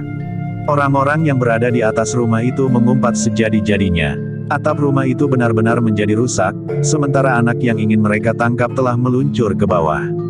Tetapi orang-orang yang di atas atap dan berusaha untuk turun itu berharap bahwa orang-orang yang berada di bawah sempat menangkap anak yang sedang mereka kejar-kejar itu. Bahkan mungkin anak itu sudah terluka, sehingga tidak akan terlalu sulit lagi untuk menangkapnya. Ketika beberapa orang, termasuk Surawedung telah berada di atas tanah, maka yang pertama-tama mereka tanyakan adalah anak yang mereka buru itu, di mana anak itu? Orang-orang yang berada di bawah menjadi bingung. Mereka memang melihat beberapa orang meluncur jatuh. Bahkan di antara kawan-kawan mereka justru telah terluka oleh ujung-ujung kayu yang berpatahan. Namun mereka tidak melihat anak muda yang sedang diburu itu. Kami tidak melihatnya, berkata salah seorang di antara mereka yang berada di bawah. Kalian tertidur, geram Surawedung, anak itu meluncur ke bawah. Mungkin anak itu masih berada di bawah timbunan kayu-kayu yang patah itu, berkata orang lain. Beberapa orang telah menyerbu dan menyibakkan kayu-kayu yang berpatahan. Tetapi mereka tidak menemukan seseorang di antara reruntuhan itu. Beberapa saat orang-orang itu menjadi bingung. Seorang yang berdiri di luar rumah itu berkata, "Kami mengepung rumah itu. Jika ia meluncur jatuh, ia tidak akan dapat keluar dari rumah ini. Kita cari di semua ruangan di rumah ini," perintah Surawedung. Orang-orang itu pun menjadi sibuk. Mereka mencari Raden Rangga di setiap sudut dan ruangan. Namun mereka tidak menemukannya. Hilangnya Raden Rangga itu membuat beberapa orang menjadi marah. Mereka ingin menghukum anak muda yang dianggap telah mencemarkan nama padukuhan mereka. Padukuhan dari orang-orang yang memiliki kelebihan dari orang lain. Namun ternyata bahwa mereka dapat dipermainkan oleh anak yang masih terlalu muda. "Kita cari anak itu sampai ketemu," Surawedung berteriak. "Jika benar rumah ini dikepung rapat, maka anak itu tentu berada di sekitar tempat ini. Mungkin ia bersembunyi di kolong amben, mungkin di atap atau di celah-celah dinding atau di mana saja." Orang-orang yang mencarinya pun seakan-akan telah menjadi gila, karena mereka tidak dapat menemukan anak yang mereka anggap pasti berada di rumah itu.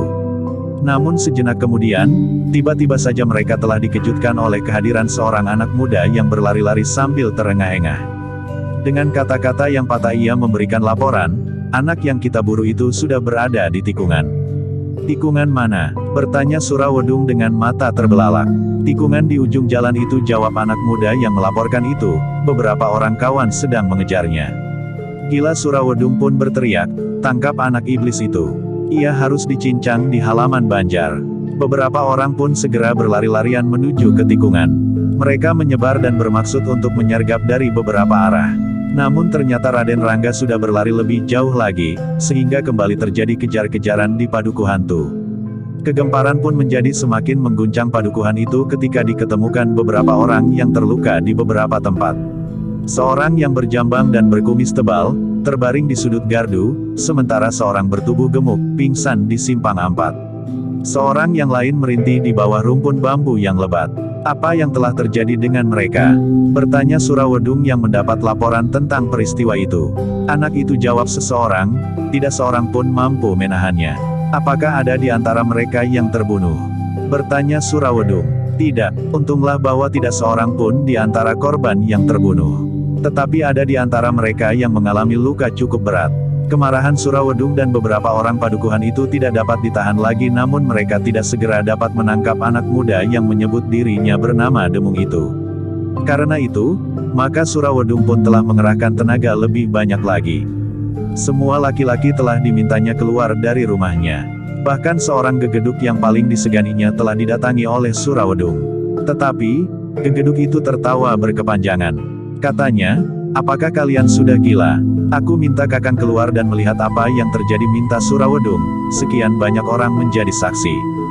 Beberapa orang telah terluka dan sampai saat ini kami belum dapat menangkap anak itu." "Ah, kalian mengganggu orang yang sedang tidur saja," geram gegeduk itu. "Aku memang mendengar ramai-ramai seperti orang yang sedang mengejar tupai. Tetapi bukankah hal itu sangat memalukan? Dan apakah aku, gegeduk padukuhan ini, harus keluar untuk ikut menangkap tupai? Aku akan mohon tidak hanya Kakang, tetapi 2 orang gegeduk yang lain pun akan aku minta untuk menangkap anak itu bersama Kakang," berkata Surawedung. "Kau ini memang senang bergurau," gegeduk itu masih tertawa. "Sudahlah. Aku akan tidur." Tiba-tiba wajahnya menjadi gelap. Surawedung termangu-mangu, namun ia tidak dapat berbuat lain kecuali memaksanya. Kakang harus ikut menyelamatkan nama padukuhan ini. Jika anak itu benar-benar tidak tertangkap, maka ia akan bercerita kemana-mana, bahwa kita, penghuni padukuhan ini tidak mampu menangkap hanya seorang anak kecil. Tetapi jangan, aku gegeduk itu tiba-tiba membentak, aku tidak mau dihina seperti ini. Surawedung tidak dapat berbuat lain kecuali mendesaknya terus, setidak-tidaknya aku mohon Kakang melihat apa yang terjadi. Nanti Kakang akan mengambil kesimpulan, apakah yang sebaiknya harus Kakang lakukan. Orang itu menggeram, namun karena beberapa orang telah datang ke rumahnya dengan permintaan yang sungguh-sungguh, maka akhirnya gegeduk itu berkata, baiklah. Tetapi aku hanya akan melihat di halaman rumahku sendiri, apa yang terjadi di padukuhan ini. Surawedung tidak membantah lagi. Apa saja yang dilakukan oleh gegeduk itu. Asal ia mau keluar dari rumahnya dan melihat keadaan yang kisruh di padukuhan itu. Suara kentongan ternyata tidak dihiraukannya. Bahkan ia justru merasa terhina, bahwa hanya karena seorang anak saja, seorang gegeduk harus keluar dari rumahnya. Ketika gegeduk itu berada di halaman, maka ia mulai melihat kesibukan di jalan-jalan. Ia melihat beberapa orang berlari-lari hilir mudik. Kenapa mereka itu? Bertanya gegeduk itu. Mereka mengejar anak itu, jawab Surawedung, tetapi anak itu kadang-kadang hilang dari pengamatan mereka. Gegeduk itu tiba-tiba saja tertawa. Katanya, lucu sekali. Aku tidak dapat mengerti, mengapa untuk menangkap seorang anak, seisi padukuhan harus keluar, termasuk seorang gegeduk. Apakah orang-orang lain sudah kehilangan kemampuannya, seperti Surawedung ini misalnya? Aku tidak mengerti Kakang, jawab Surawedung, tetapi ternyata beberapa orang telah terluka parah. Seorang terbaring di sudut gardu, yang lain di simpang ampat, di bawah rumpun bambu dan mungkin di tempat-tempat lain. Aku belum pernah melihat lelucon seperti ini, berkata gegeduk itu. Seisi padukuhan ini pun baru melihat kali ini, jawab Surawedung. Karena itu, marilah, sudahkan turun ke jalan. Gegeduk itu akhirnya tertarik juga untuk turun ke jalan. Untuk beberapa saat ia tidak melihat orang berlari-lari. Namun sejenak kemudian, seorang anak muda berlari bagaikan dikejar hantu. Di hadapan Surawedung ia berhenti. Nafasnya hampir terputus oleh desakan kegelisahan dan oleh keletihan setelah berlari sekencang-kencangnya mencari Surawedung. Aku mencari paman, suaranya terengah-engah dan tidak begitu jelas. Tenanglah, berkata gegeduk itu, berbicaralah perlahan-lahan tetapi jelas. Jangan takut, aku ada di sini. Anak muda itu mencoba menenangkan perasaannya. Sejenak kemudian katanya, Paman Wirabangkong diketemukan tidak sadarkan diri. Wirabangkong hampir berbareng beberapa orang mengulang nama itu. Wirabangkong adalah seorang gegeduk yang hanya sedikit sekali jumlahnya di padukuhan itu. Coba ulangi, berkata gegeduk itu, yang tidak sadarkan diri itu pamanmu Wirabangkong. Iya, Paman Wirabangkong diketemukan tidak sadarkan diri di mulut gerbang. Beberapa orang menyaksikan, Paman Wirabangkong bertempur melawan anak yang sedang kita kejar-kejar ini. Namun Paman Wirabangkong ternyata dapat dikalahkan dan bahkan menjadi pingsan. Beberapa orang tidak ada yang berani membantunya, sementara anak itu pun kemudian telah lari lagi. Apakah ia lari keluar padukuhan? Bertanya Surawedung. Tidak, ia masih berada di padukuhan, jawab anak muda itu. Bukankah ia sudah di pintu gerbang? Seandainya ia ingin keluar, bukankah tidak ada orang yang berani mencegahnya lagi? Bertanya Surawedung. Iya, tetapi ia tidak keluar dari padukuhan, jawab anak muda itu. Surawedung menggeram. Katanya, bukankah anak itu dengan sengaja telah menghina seisi padukuhan ini? Tetapi ternyata ia memang memiliki ilmu iblis. Ternyata Kakang Wirabangkong telah dikalahkannya. Gegeduk itu menggeram. Katanya, aku akan mencari anak itu sampai ketemu. Gegeduk itu pun kemudian kembali masuk ke dalam rumahnya. Setelah ia mendengar bahwa Wirabangkong pingsan karena pokal anak itu, maka ia benar-benar menjadi marah. Bahkan agaknya ia tidak tanggung-tanggung lagi untuk bertindak. Ia telah mengambil senjata andalannya, sebuah bindi yang cukup besar dengan karah-karah besi yang melingkar dari pangkal sampai ke ujung. Sejenak kemudian maka gegeduk itu telah turun ke jalan diiringi oleh beberapa orang, termasuk Surawedung. Mereka telah menyilang jalan, sesuai dengan keterangan anak muda itu, kemana kira-kira anak yang menyebut dirinya bernama Demung itu pergi. Sebenarnya bahwa sejenak kemudian, mereka telah mendengar suara riuh. Tepat seperti orang yang sedang mengejar tupai. Beberapa orang berteriak-teriak sambil berlari-lari. Sementara itu seorang anak muda dengan tangkasnya berloncatan mendahului orang-orang yang mengejarnya itu. Itulah tiba-tiba Surawedung menunjuk. Seorang anak muda yang berdiri di atas dinding batu sebuah halaman. Gegeduk itu menarik nafas dalam-dalam. Katanya, aku akan membunuhnya. Gegeduk itu pun langsung menuju ke tempat Raden Rangga berdiri. Namun tiba-tiba saja Raden Rangga telah meloncat turun dan berlari menyusuri jalan-jalan padukuhan. Beberapa orang berlari mengejarnya. Gegeduk itu pun akhirnya ikut juga berlari mengejarnya. Untuk beberapa saat mereka berkejaran. Namun tiba-tiba saja orang-orang yang mengejar, termasuk gegeduk itu telah kehilangan jejak, sehingga anak muda yang menjadi buruan orang sepadukuhan itu telah hilang begitu saja. Orang-orang padukuhan itu menjadi bingung. Mereka mulai berkekaran dan berteriak-teriak. Tetapi tidak seorang pun yang melihat kemana anak itu pergi. Bahkan setelah seisi padukuhan itu mencari, mereka tetap tidak menemukan anak yang mereka buru itu. Apakah ia memang anak hantu geram gegeduk itu? Tidak mungkin anak itu hilang begitu saja. Ia pasti masih ada di sini, berkata Surawedung. Kita harus mencarinya. Kita pasti akan menemukannya. Dengan demikian maka semua orang di padukuhan itu telah dikerahkan untuk menemukan anak yang menyebut dirinya bernama Demung itu. Dari kanak-kanak yang baru saja mampu berlari-lari sampai kakek-kakek yang masih mungkin berjalan untuk menelusuri halaman rumah masing-masing, mereka mencari di semua sudut, di semak-semak, di rumpun-rumpun bambu dan bahkan di pakiwan-pakiwan. Namun tidak seorang pun yang menemukannya. Orang-orang padukuhan itu benar-benar kebingungan. Namun mereka tidak dapat mengingkari kenyataan, bahwa mereka tidak dapat menemukan anak muda yang mereka kejar-kejar seperti Tupe itu. Surawedung dan gegeduk yang dianggap terbaik di antara gegeduk yang lain, yang jumlahnya hanya sedikit sekali itu, benar-benar tidak tahu apa yang harus mereka lakukan untuk menemukan anak itu. Anak yang mengaku bernama Demung itu telah hilang lenyap seperti asap tertiup angin. Akhirnya setelah orang-orang padukuhan itu bagaikan menjadi gila, gegeduk itu pun berkata, apa boleh buat? Kita tidak dapat menolak kenyataan. Anak itu telah hilang. Surawedung mengangguk-angguk. Meskipun demikian mereka berdua diikuti oleh beberapa orang telah berada di pintu gerbang padukuhan. Meskipun mereka tidak tahu, apakah ada gunanya mereka menunggu beberapa saat lamanya di pintu gerbang itu. Namun pada saat yang demikian, tiba-tiba saja mereka mendengar beberapa orang berteriak, "Hei, apakah kalian tidak melihat itu?" "Itu apa?" bertanya Surawedung yang marah. Beberapa orang telah mengangkat wajahnya dan melihat ke darah. Ternyata bahwa jantung mereka bagaikan berhenti. Mereka melihat pelepah kelapa yang terbang meluncur melintas di atas pintu gerbang. Sementara mereka mendengar suara tertawa dan bahkan kemudian terdengar seseorang berkata lantang, "Ayo, kejar aku.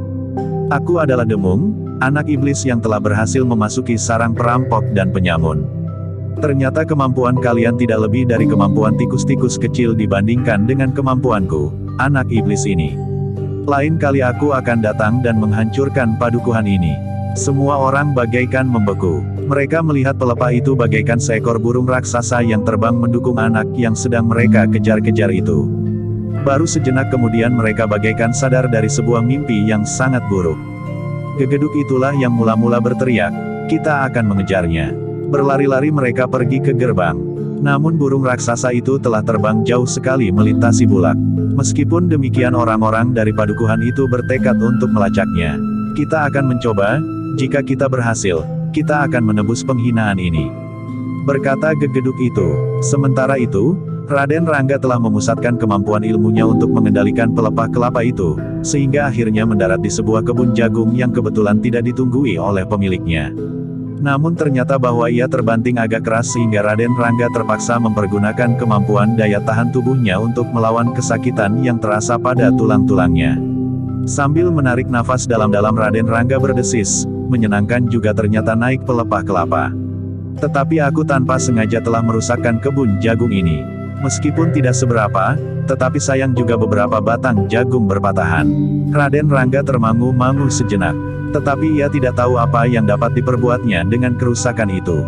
"Jika aku masih membawa uang, aku dapat meninggalkan beberapa keping di sini," berkata Raden Rangga kepada diri sendiri.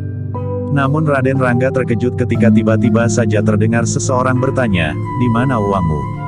Ketika ia berpaling dilihatnya Kiai Gringsing berdiri beberapa langkah di belakangnya. Di sebelahnya berdiri seorang laki-laki lain, Kiai Jayaraga.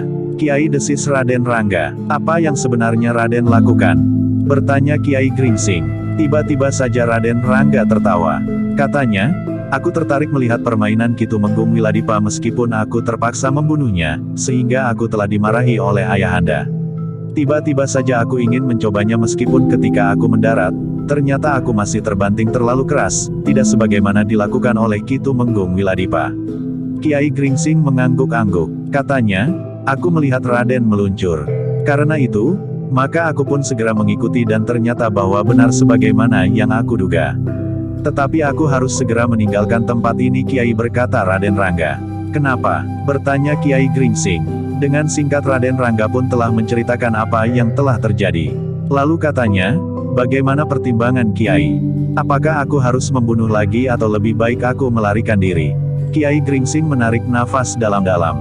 Katanya, silahkan bersembunyi. Memang lebih baik jika Raden tidak membunuh lagi. Baiklah Kiai, jawab Raden Rangga. Namun kemudian ia masih sempat bertanya, kenapa Kiai berada di sini? Selama ini kami tidak melibatkan diri dengan pertempuran di Pajang. Tetapi kami memang berkeliaran di sekitar arena pertempuran. Jika kami berada di sini, adalah karena kami tertarik cerita orang-orang padukuhan sebelah, bahwa seorang anak telah diarak memasuki padukuhan ini. Namun kami sempat menyusul iring-iringan itu dan melihat Radenlah yang telah dibawa oleh orang-orang padukuhan terasing itu. Raden Rangga termenung sejenak, namun kemudian ia masih bertanya, tetapi bagaimana mungkin Kiai dapat berhubungan dengan orang-orang yang bercerita kepada Kiai itu? Kiai Gringsing tersenyum. Akhirnya ia pun berkata, sebenarnya lah bahwa kami telah melihat Raden meninggalkan kota. Kami memang tertarik untuk mengikuti Raden, sehingga akhirnya aku bertemu dengan Raden sekarang ini. Raden Rangga mengangguk-angguk, namun kemudian katanya, tetapi Kiai, hampir saja aku dibantai di dalam padukuhan itu. Seandainya demikian maka akan sia-sialah Kiai berdua menunggu aku keluar dari padukuhan itu. Kami yakin bahwa Angger akan mampu keluar dari padukuhan itu. Dan ternyata bahwa dugaan kami benar, jawab Kiai Gringsing. Tetapi hampir saja aku membunuh lagi. Ayahanda marah kepadaku ketika aku membunuh Ki Tumenggung Wiladipa. Sungguh-sungguh marah dan mengancam aku, berkata Raden Rangga. Kiai Gringsing tersenyum. Katanya, baiklah, sekarang aku persilahkan Raden meninggalkan tempat ini. Mungkin ada orang-orang padukuhan itu yang mencari Angger sampai ke tempat ini. Yang aku cemaskan justru sebagaimana yang Angger cemaskan, bahwa mungkin Angger dapat terjerumus ke dalam satu langkah yang tidak disukai oleh ayahanda itu. Membunuh. Terima kasih Kiai, berkata Raden Rangga, aku akan segera melanjutkan perjalanan. Sebelum Eyang Juru sampai ke Mataram, aku harus sudah berada di Mataram lebih dahulu. Raden Rangga pun kemudian minta diri. Dengan tergesa-gesa ia meninggalkan tempat itu. Kemampuan ilmunya telah membawanya menghindar dengan cepat dan hilang ke dalam sebuah padukuhan lain. Kiai Gringsing menarik nafas dalam-dalam. Kemudian bersama Kiai Jayaraga keduanya mulai bergeser meninggalkan tempat itu. Namun, tiba-tiba saja mereka terkejut mendengar hiruk-pikuk. Ketika Kiai Gringsing berpaling ke arah suara itu, dilihatnya beberapa orang sedang mendatangi tempat itu. Seorang laki-laki yang berjalan di paling depan telah didorong-dorong oleh beberapa orang yang lain yang nampaknya berwajah garang. Di mana kau lihat pelepah kelapa itu jatuh, terdengar salah seorang dari orang-orang berwajah garang itu bertanya. Di sini, jawab orang yang didorong-dorong itu. Orang-orang itu pun kemudian berpencar. Yang mereka dapatkan di tempat itu adalah Kiai Gringsing dan Kiai Jayaraga. Setan, geram orang-orang berwajah kasar itu, jangan main-main. Aku menanyakan seorang anak muda yang naik pelepah kelapa seperti seekor burung Garuda.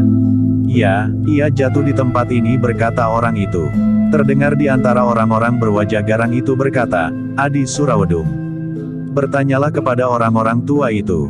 Orang yang disebut Surawedung itu pun kemudian mendekati Kiai Gringsing dan Kiai Jayaraga sambil bertanya, Kisanak, apakah kalian melihat seorang anak muda yang terjun dengan pelepah kelapa dari sebatang pohon kelapa yang tinggi di padukuhan sebelah? Kiai Gringsing mengangguk-angguk. Katanya, ya Kisanak, aku memang melihatnya. Bahkan dengan tergesa-gesa aku mendatangi tempat ini untuk bertemu dengan orang yang telah terjun itu, karena aku menganggap peristiwa itu merupakan peristiwa yang aneh. Namun yang aku ketemukan tidak lebih hanya pelepah kelapa itu saja. Penunggangnya sama sekali tidak aku ketemukan. Mungkin anak itu sudah melarikan diri. Surawedung mengerutkan keningnya. Katanya, peristiwa itu baru saja terjadi. Kami melihat pelepah itu meluncur sebelum hilang di balik pepohonan. Sejenak kemudian kami telah menemukan orang ini, yang melihat sendiri pelepah kelapa itu jatuh di tanah. Itulah pelepah kelapa yang barangkali Kisanak maksudkan, berkata Kiai Gringsing sambil menunjuk pelepah kelapa yang ditinggalkan oleh Raden Rangga. Aku sudah melihatnya, bentak Surawedung, tetapi di mana anak itu? Kau tentu salah seorang keluarganya atau gurunya dalam ilmu iblisnya atau siapa? Jangan membentak-bentak, berkata Kiai Gringsing, tetapi percayalah bahwa kami tidak berbuat sesuatu atas anak itu. Juga tidak menyembunyikannya. Aku baru saja sampai ke tempat ini sesaat saja sebelum kalian datang. Surawedung melangkah mendekati Kiai Gringsing. Wajahnya telah menjadi semakin menyala. Katanya, anak itu telah menghina kami. Karena itu, serahkan anak itu atau tunjukkan kemana ia bersembunyi. Aku tidak bertemu dengan anak itu, berkata Kiai Gringsing. Aku hanya menemukan pelepah kelapa itu saja. Ternyata orang-orang yang sedang dibakar oleh kemarahan itu tidak percaya kepada alasan Kiai Gringsing. Justru karena Raden Rangga telah hilang, maka kejengkelan dan kemarahan orang-orang itu telah tertuju kepada Kiai Gringsing dan Kiai Jayaraga. Aku tidak mengerti apapun alasan yang kalian kemukakan, berkata Surawedung. Sekarang tunjukkan, di mana anak itu bersembunyi. Aku tidak akan mengulangi keteranganku, berkata Kiai Gringsing. Aku tidak melihatnya, jawab Kiai Gringsing. Sementara itu, orang yang dipaksa untuk menunjukkan tempat itu telah lari dengan sekuat tenaganya ketika orang-orang berwajah garang itu melepaskannya. Namun yang kemudian menjadi tawanan orang-orang yang marah itu adalah Kiai Gringsing dan Kiai Jayaraga. Jika kalian tidak mengaku, maka kalian akan mengalami nasib yang buruk. Karena itu, mengaku sajalah, berkata Ki Surawedung. Kiai Gringsing dan Kiai Jayaraga sama sekali tidak menjawab apapun yang kemudian dilakukan oleh Surawedung. Dengan kasar Kiai Gringsing dan Kiai Jayaraga telah diseret oleh orang-orang berwajah garang itu. Gegeduk yang datang bersama Surawedung itu pun ternyata telah ikut bertindak kasar. Dengan nada garang ia berkata, jika kau tidak mempunyai hubungan apapun dengan anak itu, kau tentu tidak akan berani mendekat ke tempat ini. Yang terjadi itu sesuatu yang jarang sekali ditemui. Jika kau benar-benar orang lain, maka kau akan menjadi ketakutan. Kiai Gringsing menarik nafas dalam-dalam. Jalan pikiran orang itu memang benar. Seandainya ia orang kebanyakan, maka ia tentu tidak akan berani dengan serta-merta, apalagi hanya berdua untuk datang ke tempat itu. Kiai Gringsing dan Kiai Jayaraga semakin tidak dapat mengelak lagi ketika Surawedung berkata, aku belum pernah melihat tampang kalian. Kalian tentu bukan penghuni padukuhan-padukuhan di dekat tempat ini. Karena itulah maka Kiai Gringsing dan Kiai Jayaraga hanya menurut saja ketika mereka dibawa ke padukuhan orang-orang yang berwajah garang itu. Ketika keduanya telah berada di Banjar, maka kepada mereka ditunjukkan beberapa orang yang terluka yang memang dikumpulkan di Banjar untuk mendapatkan perawatan dan pengobatan yang sebaik-baiknya. Lihat, berkata Surawedung, ini semua adalah karena tingkah anak itu. Kalian harus dapat mengatakan kemana anak itu lari. Atau katakan di mana rumahmu atau padepokanmu. Kami mempunyai hak untuk menuntut anak itu. Kiai Gringsing menarik nafas dalam-dalam. Dengan nada rendah ia bertanya, kenapa anak itu berbuat demikian di sini? Pertanyaan itu memang agak menyentuh perasaan orang-orang padukuhan itu. Anak itu agaknya memang tidak akan berbuat sesuatu jika mereka isi padukuhan ini tidak mengganggunya. Namun demikian, Surawedung ternyata menjawab lain. Katanya, anak itu berusaha mencuri di sini. Karena itu, kita akan menangkapnya beramai-ramai. Siapakah yang mencuri? Anak itu atau kalian? Bertanya Ki Jayaraga tiba-tiba. Kemarahan Surawedung sampai ke puncak. Tiba-tiba saja tangannya menyambar kening Kiai Jayaraga sehingga kepala orang itu seakan-akan telah terputar ke samping. Aku akan mematahkan lehermu jika kau berani menghina kami lagi, geram Ki Surawedung. Kiai Jayaraga tidak menjawab. Dirabanya keningnya, namun ia diam saja. Baiklah, berkata Surawedung, jika kalian tidak mau menunjukkan di mana anak itu bersembunyi, atau kemana ia lari, maka kalian berdua akan kami serahkan kepada isi padukuhan ini. Terserah apa yang akan mereka lakukan atas kalian berdua. Kiai Gringsing dan Kiai Jayaraga saling berpandangan sejenak. Namun keduanya tidak menjawab sama sekali. Bahkan keduanya tidak melawan ketika dengan kasar Surawedung bersama beberapa orang telah mengikat tangan Kiai Gringsing dan Kiai Jayaraga. Mereka saling beradu punggung sementara kedua tangan mereka telah diikat menjadi satu. Namun Surawedung berkata, kalian masih belum akan kami serahkan kepada rakyat padukuhan ini sekarang. Kalian akan kami ikat pada sebatang tonggak yang akan ditancapkan di halaman. Jika sampai esok pagi anak itu tidak kembali menyelamatkan kalian, maka kalian besok benar-benar akan kami serahkan kepada rakyat padukuhan ini. Dan terjadilah apa yang akan mereka kehendaki atas kalian dan tubuh kalian yang sudah mulai berkeriput oleh ketuaan itu. Namun dalam pada itu Kiai Jayaraga berkata, apakah kalian berhak memperlakukan kami seperti ini? Bukankah ada kekuasaan di sini? Pajang atau barangkali Mataram, Persetan Geram Surawedung, tidak ada orang yang akan melaporkan peristiwa ini sampai ke Mataram atau Pajang.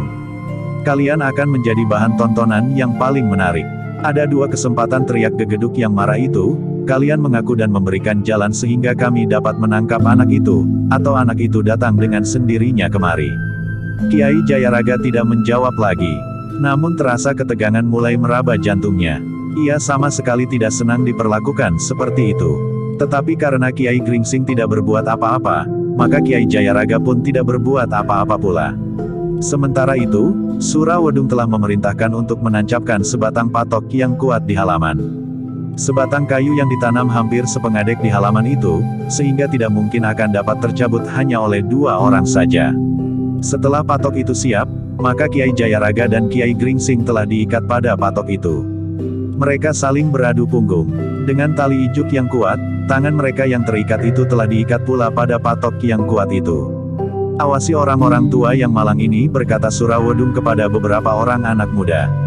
Lalu, sambil menunggui saudara-saudara kita yang terluka, maka kalian harus menjaga agar kedua orang ini tidak lari, atau mendapat pertolongan dari siapapun juga, sehingga keduanya dapat melarikan diri dari halaman Banjar ini.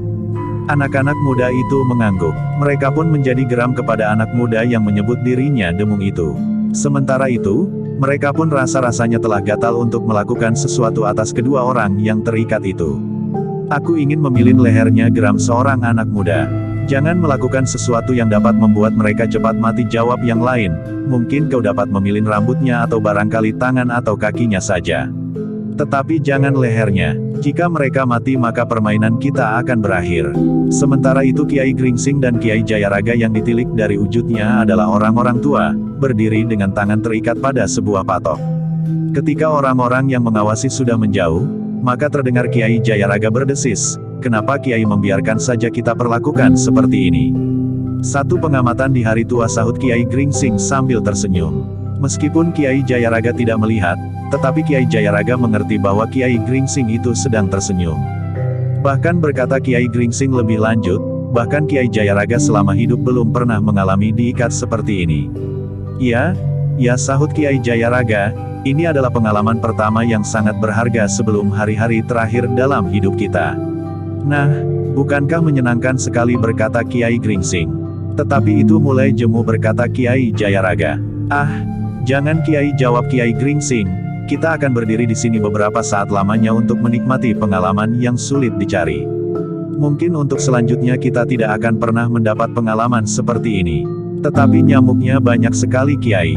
Dan aku tidak dapat menggaruk dengan tanganku jika kulit terasa gatal karena gigitan nyamuk. Berkata Kiai Jayaraga, terapkan ilmu kebal, tameng wajah dan lembu sekilan sekaligus untuk melawan serangan nyamuk-nyamuk itu, jawab Kiai Gringsing. Kiai Jayaraga justru tertawa, tetapi ia pun segera berusaha menambah suara tertawanya itu. Sementara itu di Pendapa Banjar, beberapa orang tengah merawat orang-orang yang telah dilukai oleh Raden Rangga. Tetapi tidak seorang pun di antara mereka yang mati karenanya, meskipun ada yang lukanya cukup parah.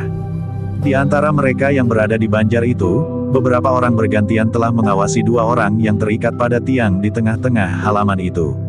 Nampaknya kedua orang tua itu tidak akan berdaya berbuat apa-apa, karena tangan mereka terikat kuat-kuat pada patok yang menurut perhitungan mereka tidak akan dapat tercabut itu. Ketika kemudian malam turun dan gelap menjadi semakin pekat, Banjar itu pun semakin sepi. Beberapa orang anak muda masih berjaga-jaga. 2 orang bertugas di pintu gerbang, sedang beberapa orang duduk di pendapa sambil berkelakar tidak menentu. Sekali-sekali terdengar suara mereka tertawa.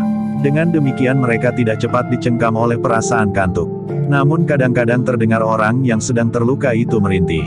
Seorang di antara anak-anak muda itu mendekatinya dan memberikan beberapa teguk minum kepada orang yang terluka itu. Dalam pada itu, Kiai Jayaraga yang terikat di halaman semakin sering mengeluh dan bergumam, ternyata nyamuk di sini memiliki ilmu yang tinggi. Gigitannya menembus ilmu tameng wajah sekaligus ilmu lembu sekilanku. Kiai Gringsing lah yang kemudian harus menahan tertawanya. Tetapi sementara itu, Anak-anak muda yang mulai diganggu oleh perasaan kantuk telah jemu berkelakar, mereka berusaha untuk mendapatkan sasaran baru untuk mencegah kantuk mereka. Kita bermain bas-basan, desis seseorang. Tetapi yang lain menggeleng. Tiba-tiba saja ia berdesis, ada permainan yang menyenangkan. Mana? Bertanya kawannya. Itu jawab yang pertama sambil menunjuk dua orang tua yang terikat di patok di tengah-tengah halaman Banjar. Semua orang memandang ke arah kedua orang tua itu terikat. Tiba-tiba saja seorang di antaranya berkata, "Bagus. Kita akan mendapatkan permainan yang menyenangkan sekali. Apakah Ki Surawedung tidak akan marah?" Bertanya seorang yang bertubuh kurus. Asal keduanya tidak terlepas, Ki Surawedung tidak akan marah. Juga sudah barang tentu keduanya tidak mati, karena Ki Surawedung masih akan bertanya beberapa hal kepada keduanya. Jawab yang pertama. "Lalu, marilah, kita juga akan bertanya, di manakah anak iblis itu? Kita dapat memperlakukan keduanya sekehendak hati kita, asal tidak mati dan tidak terlepas." Anak-anak muda itu tiba-tiba menjadi gembira. Mereka pun kemudian telah turun dari pendapa dan menuju ke tiang yang terpancang di tengah-tengah halaman itu. Seorang yang paling berpengaruh di antara mereka berdiri dengan bertolak pinggang di hadapan Kiai Gringsing, sementara seorang yang lain, yang bertubuh tinggi kekar berdiri di hadapan Kiai Jayaraga. "Nah," Ki Sanak berkata yang berdiri di hadapan Kiai Gringsing, "kau sudah cukup lama terikat. Apakah kau ingin ikatanmu dilepaskan?" "Oh, sudah tentu," jawab Kiai Gringsing. "Terima kasih atas kebaikan hati Angger. Tetapi begini," Ki Sanak berkata, "anak muda itu, aku akan mengulangi pertanyaan Ki Surawedung. Di mana anak iblis itu?" "Oh," Kiai Gringsing mengeluh, "sesungguhnya Angger, aku tidak tahu. Jika aku tahu, aku tentu akan memberitahukan kepada kalian. Buat apa aku berrahasia, namun diriku sendiri terjerat dalam kesulitan seperti ini." "Jangan berbohong," bentak anak muda itu, "kau melindungi anak iblis itu, hei?" "Tidak, Angger, tidak, aku memang tidak mengetahuinya," jawab Kiai Gringsing ketakutan. "Baiklah," berkata anak muda itu, "besok kalian akan diserahkan kepada orang-orang padukuhan ini. Sebelumnya kami akan berusaha memperingan penderitaanmu asal kalian mau menjawab pertanyaanku." Kiai Gringsing menarik nafas dalam-dalam. Tetapi ia tetap menjawab, "Aku tidak tahu, Angger. Benar-benar tidak tahu. Apapun yang akan kalian lakukan atasku, maka aku tidak akan dapat mengatakan apapun juga tentang anak itu. Aku masih mempunyai belas kasihan sekarang ini. Karena itu jangan menganggap bahwa kami tidak akan dapat berbuat apa-apa atas kalian. Jika kalian mengatakannya, maka besok aku akan mencegah semua perlakuan kasar kalian. Dan hal itu tentu akan didengarkan, karena aku dianggap telah berjasa karena aku mampu menyadap keterangan dari kalian. Tetapi jika kalian besok sudah berada di tangan orang-orang tua kami, maka aku kira, kau akan mengalami nasib yang sangat buruk." Berkata anak muda itu. "Terima kasih," jawab Kiai Gringsing, "aku mengerti kebaikan hatimu. Mungkin kau menaruh belas kasihan kepada orang tua seperti aku. Tetapi apa yang akan dapat aku katakan sekarang ini, karena aku memang tidak mengetahuinya." Tiba-tiba anak muda itu menggeram. Dipandanginya Kiai Gringsing dengan sorot mata yang menyala. Namun tiba-tiba seorang anak muda di sebelahnya yang mendengar anak muda itu menggeram menggamitnya sambil berkata, "Bukankah kita hanya ingin bermain-main? Jangan terlibat dalam kemarahan yang tidak terkendali. Paman Surawedung masih memerlukan orang-orang itu." Anak muda yang marah itu menarik nafas dalam-dalam. Katanya, "Iya, aku hampir lupa." Sikapnya, kata-katanya dan jawaban-jawaban atas pertanyaanku membuat telingaku menjadi panas. Untunglah bahwa kita memang berdarah dingin. Jika tidak, maka lehernya mungkin akan patah malam ini. Lalu katanya kepada Kiai Gringsing, "Kalian berdua masih untung bahwa ada kawan kami yang sempat mengendalikan perasaan kami yang bergejolak. Karena itu, kami akan kembali kepada niat kami semula. Kami hanya akan mencari cara untuk mencegah kantuk. Tidak ada permainan lain di sini yang menarik daripada kalian." Kiai Jayaraga yang sudah tidak tahan lagi, tiba-tiba saja menyahut, "Bagus. Kami akan terima kasih jika kalian sudi bermain-main dengan kami." "Tutup mulutmu," anak muda itu membentak, "aku tidak akan bermain-main dengan kalian. Tetapi kalianlah yang akan menjadi alat permainan kami." "Bagaimana mungkin," sahut Kiai Jayaraga, "kami berdua adalah manusia seperti kalian. Bagaimana kami dapat menjadi alat permainan kalian?" "Oh," anak muda itu menjawab, "tentu saja kalian dapat menjadi alat permainan kami. Misalnya leher kalian diikat dengan tali dan menariknya dari sebelah menyebelah. Kami dapat melakukannya sampai pada batas kalian hanya sekedar setengah mati, karena kematian kalian yang sebenarnya besok akan diserahkan kepada rakyat padukuhan ini. Itu bukan satu permainan, berkata Kiai Jayaraga, tetapi itu adalah satu penyiksaan. Adalah tidak wajar bahwa kalian akan mempergunakan kami sebagai alat untuk bermain. Aku dapat mengoyak mulutmu sekarang, jawab anak muda yang bertubuh tinggi kekar itu, karena itu jangan banyak bicara. Paman Surawedung tidak akan marah kepadaku, jika kau besok tidak dapat berbicara karena mulutmu koyak. Sementara orang tua yang satu lagi itu dapat saja kami patahkan tulang-tulangnya, asal mulutnya masih dapat berbicara, sehingga ia akan dapat menjawab pertanyaan-pertanyaan Paman Surawedung. Adalah di luar dugaan, bahwa tiba-tiba saja Kiai Jayaraga itu tertawa. Suara tertawanya meninggi dan bagi anak-anak muda itu terdengar sangat menyakitkan hati. Kenapa kau tertawa, hei? Orang bertubuh tinggi kekar itu membentaknya, apakah kau benar-benar ingin mati? Kalian memang lucu. Kalian agaknya ingin berkelakar saja untuk menghilangkan kejemuan dan mengusir rasa kantuk, berkata Kiai Jayaraga. Wajah-wajah anak muda itu menjadi tegang. Mereka tidak menyangka bahwa salah seorang dari kedua orang tua itu menganggap bahwa mereka sedang berkelakar. Anak muda yang bertubuh tinggi kekar itu tidak dapat menahan dirinya lagi. Tiba-tiba saja ia sudah melangkah maju dan tangannya terayun tepat di wajah Kiai Jayaraga. Kau harus yakin, bahwa aku tidak hanya sekedar ingin berkelakar, berkata anak muda bertubuh tinggi kekar itu. Ah, desak Kiai Jayaraga, kau menyakiti aku anak muda. Aku memang ingin menyakiti kalian berdua. Bukan hanya aku, tetapi semua kawan-kawanku yang malam ini ada di sini. Kami mempunyai yupet yang menyala. Kami mempunyai duri-duri ikan yang tajam. Duri kemarung yang besar, dan kami juga mempunyai beberapa ekor lembu yang dapat menyeret tubuh kalian yang terikat di dalam lumpur sawah. Namun Kiai Jayaraga masih tertawa. Bahkan semakin keras. Katanya, menyenangkan sekali berkelakar dengan kalian. Angan-angan kalian memang hidup. Kalian mampu membayangkan sesuatu yang sangat mengerikan. Kemarahan benar-benar telah menghentak jantung anak-anak muda itu. Karena itu, maka anak muda yang paling berpengaruh di antara mereka itu pun berkata, kita dapat mulai dengan permainan kita. Apa yang pertama-tama ingin kita lakukan? Siapakah di antara kita yang akan mulai, bertanya anak muda yang bertubuh tinggi kekar itu. Beberapa orang anak muda yang kebetulan malam itu bertugas di Banjar telah beringsut maju kecuali dua orang yang bertugas di Regol. Menurut anak muda yang paling berpengaruh itu, keduanya diminta untuk tetap pada tugasnya mengawasi keadaan. Siapa tahu, kawan-kawan akan datang untuk menolongnya, berkata anak muda itu, nanti kalian akan mendapat kesempatan tersendiri. Namun dalam pada itu, seorang anak muda yang bertubuh kurus menjadi gemetar melihat Kiai Jayaraga. Tidak seorang pun yang semula memperhatikan, apa yang telah dilakukan oleh orang tua itu. Dengan jari-jari gemetar anak muda bertubuh kurus itu menggamit kawannya yang bertubuh kekar itu sambil berbisik di telinganya, hei, apakah kau memperhatikan orang tua itu? Anak muda yang bertubuh kekar itu mengerutkan keningnya. Sementara itu, anak muda yang bertubuh kurus itu menariknya mundur. Ada apa? Bertanya anak muda yang bertubuh kekar. Bukankah orang tua itu keduanya terikat tangannya? Bertanya anak muda bertubuh kurus. Iya, kenapa? Bertanya kawannya yang bertubuh kekar. Perhatikan tangan itu, berkata yang bertubuh kurus.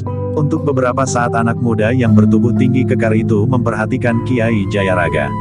Sebenarnya lah ia melihat tangan Kiai Jayaraga kadang-kadang telah mengusap bagian-bagian tubuhnya yang lain. Kemudian tangan itu kembali diletakkannya di belakang punggungnya. Gila geram yang bertubuh tinggi kekar itu, jadi tali itu sebenarnya sudah terlepas. Iya, tetapi soalnya, bagaimana tali itu dapat terlepas, sahut yang bertubuh kurus, bukankah ketika orang-orang tua kita mengikat tangan mereka, ikatan itu cukup kuat. Bahkan kemudian tangan itu telah diikat pula dengan tiang di halaman. Sejenak keduanya termangu-mangu. Namun orang bertubuh tinggi kekar itu berteriak, hei, orang tua berilmu iblis. Apakah kau berhasil melepaskan ikatan tanganmu? Kiai Jayaraga termangu-mangu. Namun kemudian ia berbisik, bagaimana jawabnya Kiai? Terserahlah kepadamu. Bukankah kau sudah memutuskan tali pengikat itu? Sahut Kiai Gringsing. Jangan begitu Kiai, berkata Kiai Jayaraga, aku sebenarnya memang tidak tahan mengalami perlakuan seperti ini. Bukankah sudah aku katakan, dengan demikian kita telah mendapatkan satu pengalaman yang sangat menarik. Jawab Kiai Gringsing. Tetapi bagaimana aku menjawab sekarang? Bertanya Kiai Jayaraga. Kiai Gringsing pun menarik nafas dalam-dalam. Namun sejenak kemudian terdengar suara lembut di tiang itu. Ternyata Kiai Gringsing perlahan-lahan juga telah memutuskan tali pengikatnya tanpa mendapat kesulitan sama sekali. Baiklah, berkata Kiai Gringsing, marilah, kita akan bergerak. Sementara itu anak muda yang paling berpengaruh itu pun menjadi heran. Ia tidak melihat sesuatu. Namun anak muda yang bertubuh kekar itu berkata, cepat bergerak jika ikatan kalian memang sudah lepas. Apa yang terjadi? Bertanya anak muda yang paling berpengaruh itu. Orang tua itu sudah tidak terikat lagi tangannya, berkata orang bertubuh kekar itu. Omong kosong, berkata kawannya yang paling berpengaruh. Namun kemudian beberapa orang memang telah melihat Kiai Jayaraga yang dengan sengaja menunjukkan tangannya yang terikat. Ya, tangannya sudah terlepas, desis beberapa orang anak muda. Bagaimana mungkin geram yang lain? Tetapi Kiai Jayaraga memang sudah menunjukkan dengan sengaja kepada anak-anak itu. Dengan demikian, maka anak-anak muda itu justru telah bersiaga mengepungnya. Mereka telah mencabut senjata mereka dan anak muda yang paling berpengaruh itu pun telah meneriakkan aba-aba, jangan sampai lolos. Pukul kentongan, agar orang-orang tua kita datang secepatnya. Sejenak kemudian telah terdengar suara kentongan dipukul. Namun sementara itu, seorang anak muda berkata, kita bakar saja mereka, itu lebih baik daripada mereka melarikan diri. Kita akan mempertanggungjawabkannya kepada orang-orang tua kita. Ya, bakar mereka hidup-hidup, teriak yang lain. Ambil kayu bakar, mereka tidak mempunyai pilihan. Jika mereka bergeser dari tempatnya, maka ujung senjata kita akan mengoyak kulit mereka arang keranjang. Teriak anak yang lain. Beberapa orang tiba-tiba telah berlari-larian. Mereka pergi ke bagian belakang banjar dan mengambil setumpuk kayu bakar yang memang tersedia di banjar itu, yang dipergunakan untuk kepentingan tertentu. Anak-anak itu memang gila, desis Kiai Jayaraga, kita akan dibakar hidup-hidup. Dinginnya malam ini, sahut Kiai Gringsing. Agaknya anak-anak itu tahu bahwa kita kedinginan di sini. Kiai, tiba-tiba saja Kiai Jayaraga bertanya, apakah Kiai pernah nonton wayang dengan cerita Anoman Obong? Kiai Gringsing tertawa, katanya, iya, aku memang pernah melihatnya, menyenangkan sekali, dan kita akan membakar seisi padukuhan ini. Bertanya Kiai Jayaraga, ah, bukankah kita bukan Anoman? Sahut Kiai Gringsing, itu tidak perlu. Marilah kita tinggalkan saja halaman ini sebelum anak-anak itu bermain-main dengan api, bukankah dengan demikian kita akan mendapat pengalaman yang menarik? Kiai, bukankah kita belum pernah dibakar? Agaknya Kiai menyenangi pengalaman-pengalaman baru seperti itu, berkata Kiai Jayaraga. Kiai Gringsing tertawa, namun katanya, marilah, sebentar lagi di halaman ini akan berkerumun seisi padukuhan. Kiai Jayaraga mengangguk-angguk, namun sebenarnya lah, bahwa isi padukuhan itu mulai berdatangan. Beberapa orang yang mendengar suara kentongan itu telah dengan tergesa-gesa pergi ke banjar. Mereka memang sudah menduga, bahwa tentu karena kedua orang yang terikat di tiang itulah maka para penjaga telah membunyikan kentongan. Pada saat yang demikian, maka Kiai Gringsing dan Kiai Jayaraga mulai melangkah. Namun anak-anak yang bersenjata berusaha menahan mereka dengan ujung-ujung senjata. Bahkan sejenak kemudian beberapa orang telah datang pula dengan kayu bakar di pundak mereka. Lemparkan ke tengah-tengah arena, teriak anak muda yang bertubuh tinggi kekar. Beberapa onggok kayu bakar dan ranting-ranting yang kering telah dilemparkan ke arah Kiai Jayaraga dan Kiai Gringsing. Bahkan beberapa orang yang lain telah menyusul pula. Jangan meninggalkan tempat itu, ancam anak-anak muda yang bersenjata telanjang. Kiai Gringsing dan Kiai Jayaraga menarik nafas dalam-dalam. Dipandanginya ujung-ujung senjata yang berkilat-kilat memantulkan cahaya lampu minyak dan obor di regol. Sementara itu, beberapa orang anak muda telah membawa beberapa onggok belarak kering. Bahkan 2-3 di antara mereka telah membawa obor belarak untuk menyalakan onggokan kayu bakar, ranting-ranting kering dan beberapa ikat belarak di sekitar Kiai Jayaraga dan Kiai Gringsing. Namun Kiai Gringsing itu telah melangkahi onggokan kayu dan ranting-ranting kering itu. Seakan-akan ia tidak melihat ujung senjata yang siap mematuknya. Jangan bergerak, teriak anak-anak muda itu. Tetapi Kiai Gringsing dan Kiai Jayaraga melangkah maju, sementara anak-anak muda itu justru melangkah surut meskipun senjata mereka tetap teracu. Beberapa orang dari orang-orang tua di padukuhan itu telah berdatangan pula. Surawedung pun telah berada di halaman itu. Ia mengerti niat anak-anak muda untuk membakar kedua orang itu, karena kedua orang tua itu mampu melepaskan ikatan tangan mereka yang sangat kuat. Tetapi ketika kedua orang itu maju lagi selangkah, maka anak-anak muda yang membawa senjata itu pun telah melangkah pula surut meskipun mereka berteriak-teriak, "Jangan bergerak! Jangan bergerak!" Kiai Gringsing dan Kiai Jayaraga sama sekali tidak menghiraukannya. Karena itu, maka mereka masih saja melangkah maju. Namun dalam pada itu tiba-tiba halaman itu telah digetarkan oleh suara yang lain. Kiai Jayaraga dan Kiai Gringsing yang mula-mula mendengar desir dedaunan telah berpaling. Alangkah terkejut mereka, ketika mereka melihat seseorang bertengger di atas dinding halaman Banjar. Bahkan dengan suara lantang ia berkata, "Jangan pergi Kiai. Aku sudah sejak lama menunggu tontonan yang tentu mengasyikkan. Kiai berdua akan dibakar, dan Kiai berdua tentu akan marah dan api pun akan bertebaran." Kiai Gringsing menggeleng-gelengkan kepalanya. Katanya, "Kenapa Raden masih di situ? Aku ingin melihat bukan Anoman Obong, tetapi Kiai berdua obong. Tentu lebih menarik," berkata Raden Rangga yang masih berada di atas dinding itu. Dalam pada itu justru karena perhatian Kiai Jayaraga dan Kiai Gringsing tertuju kepada Raden Rangga, maka kesempatan itu dipergunakan oleh beberapa orang anak muda yang membawa obor untuk melemparkan obor mereka termasuk obor belarak keonggokan kayu bakar, ranting-ranting kering dan bahkan beberapa ikat belarak kering pula. Dengan cepat belarak kering itu pun telah terbakar. Apinya menjilat pula ranting-ranting kering yang bertumpuk di sekitar Kiai Gringsing dan Kiai Jayaraga. Namun kedua orang tua itu ternyata mampu bergerak cepat. Mereka tiba-tiba saja sudah melangkahi kayu bakar dan ranting-ranting. Dengan demikian maka mereka telah berada di luar kemungkinan untuk terbakar di tengah-tengah nyala api. Meskipun demikian, orang-orang padukuhan itu tergetar hatinya ketika mereka melihat api yang menyala itu bagaikan dihembus angin kencang dari arah kedua orang itu, sehingga nyala apinya justru menjilat ke arah yang berlawanan. Bahkan api itu seakan-akan tidak mampu menjalar ke arah onggokan kayu dan ranting-ranting kering yang berada di paling dekat dengan Kiai Gringsing dan Kiai Jayaraga. "Permainan yang kurang baik," berkata Kiai Gringsing, "marilah kita pergi saja." Kedua orang itu telah siap untuk meninggalkan api yang menyala semakin besar, sementara orang-orang yang mengepung justru bagaikan membeku. Mereka menyadari bahwa kedua orang itu bukan orang kebanyakan, yang menurut perhitungan mereka akan mempunyai kemampuan dan ilmu melampaui anak yang mereka kejar-kejar dan yang ternyata telah bertengger di atas dinding halaman itu. Karena itulah, maka orang-orang padukuhan itu menjadi bingung. Bahkan Surawedung dan Gegeduk yang paling ditakuti itu pun tidak segera berbuat sesuatu. Namun dalam pada itu, yang menjadi sangat kecewa adalah justru Raden Rangga. Dari atas dinding ia berteriak, "Kiai berdua mengecewakan aku. Aku ingin tontonan yang paling menarik malam ini." Raden, berkata Kiai Gringsing, "sampai kemarin Raden mampu mengendalikan diri. Jangan terjerumus ke dalam kenakalan lagi." Tetapi ternyata Raden Rangga tidak mau lagi mendengarkan nasihat itu. Ia benar-benar kecewa karena Kiai Gringsing dan Kiai Jayaraga tidak berbuat apa-apa.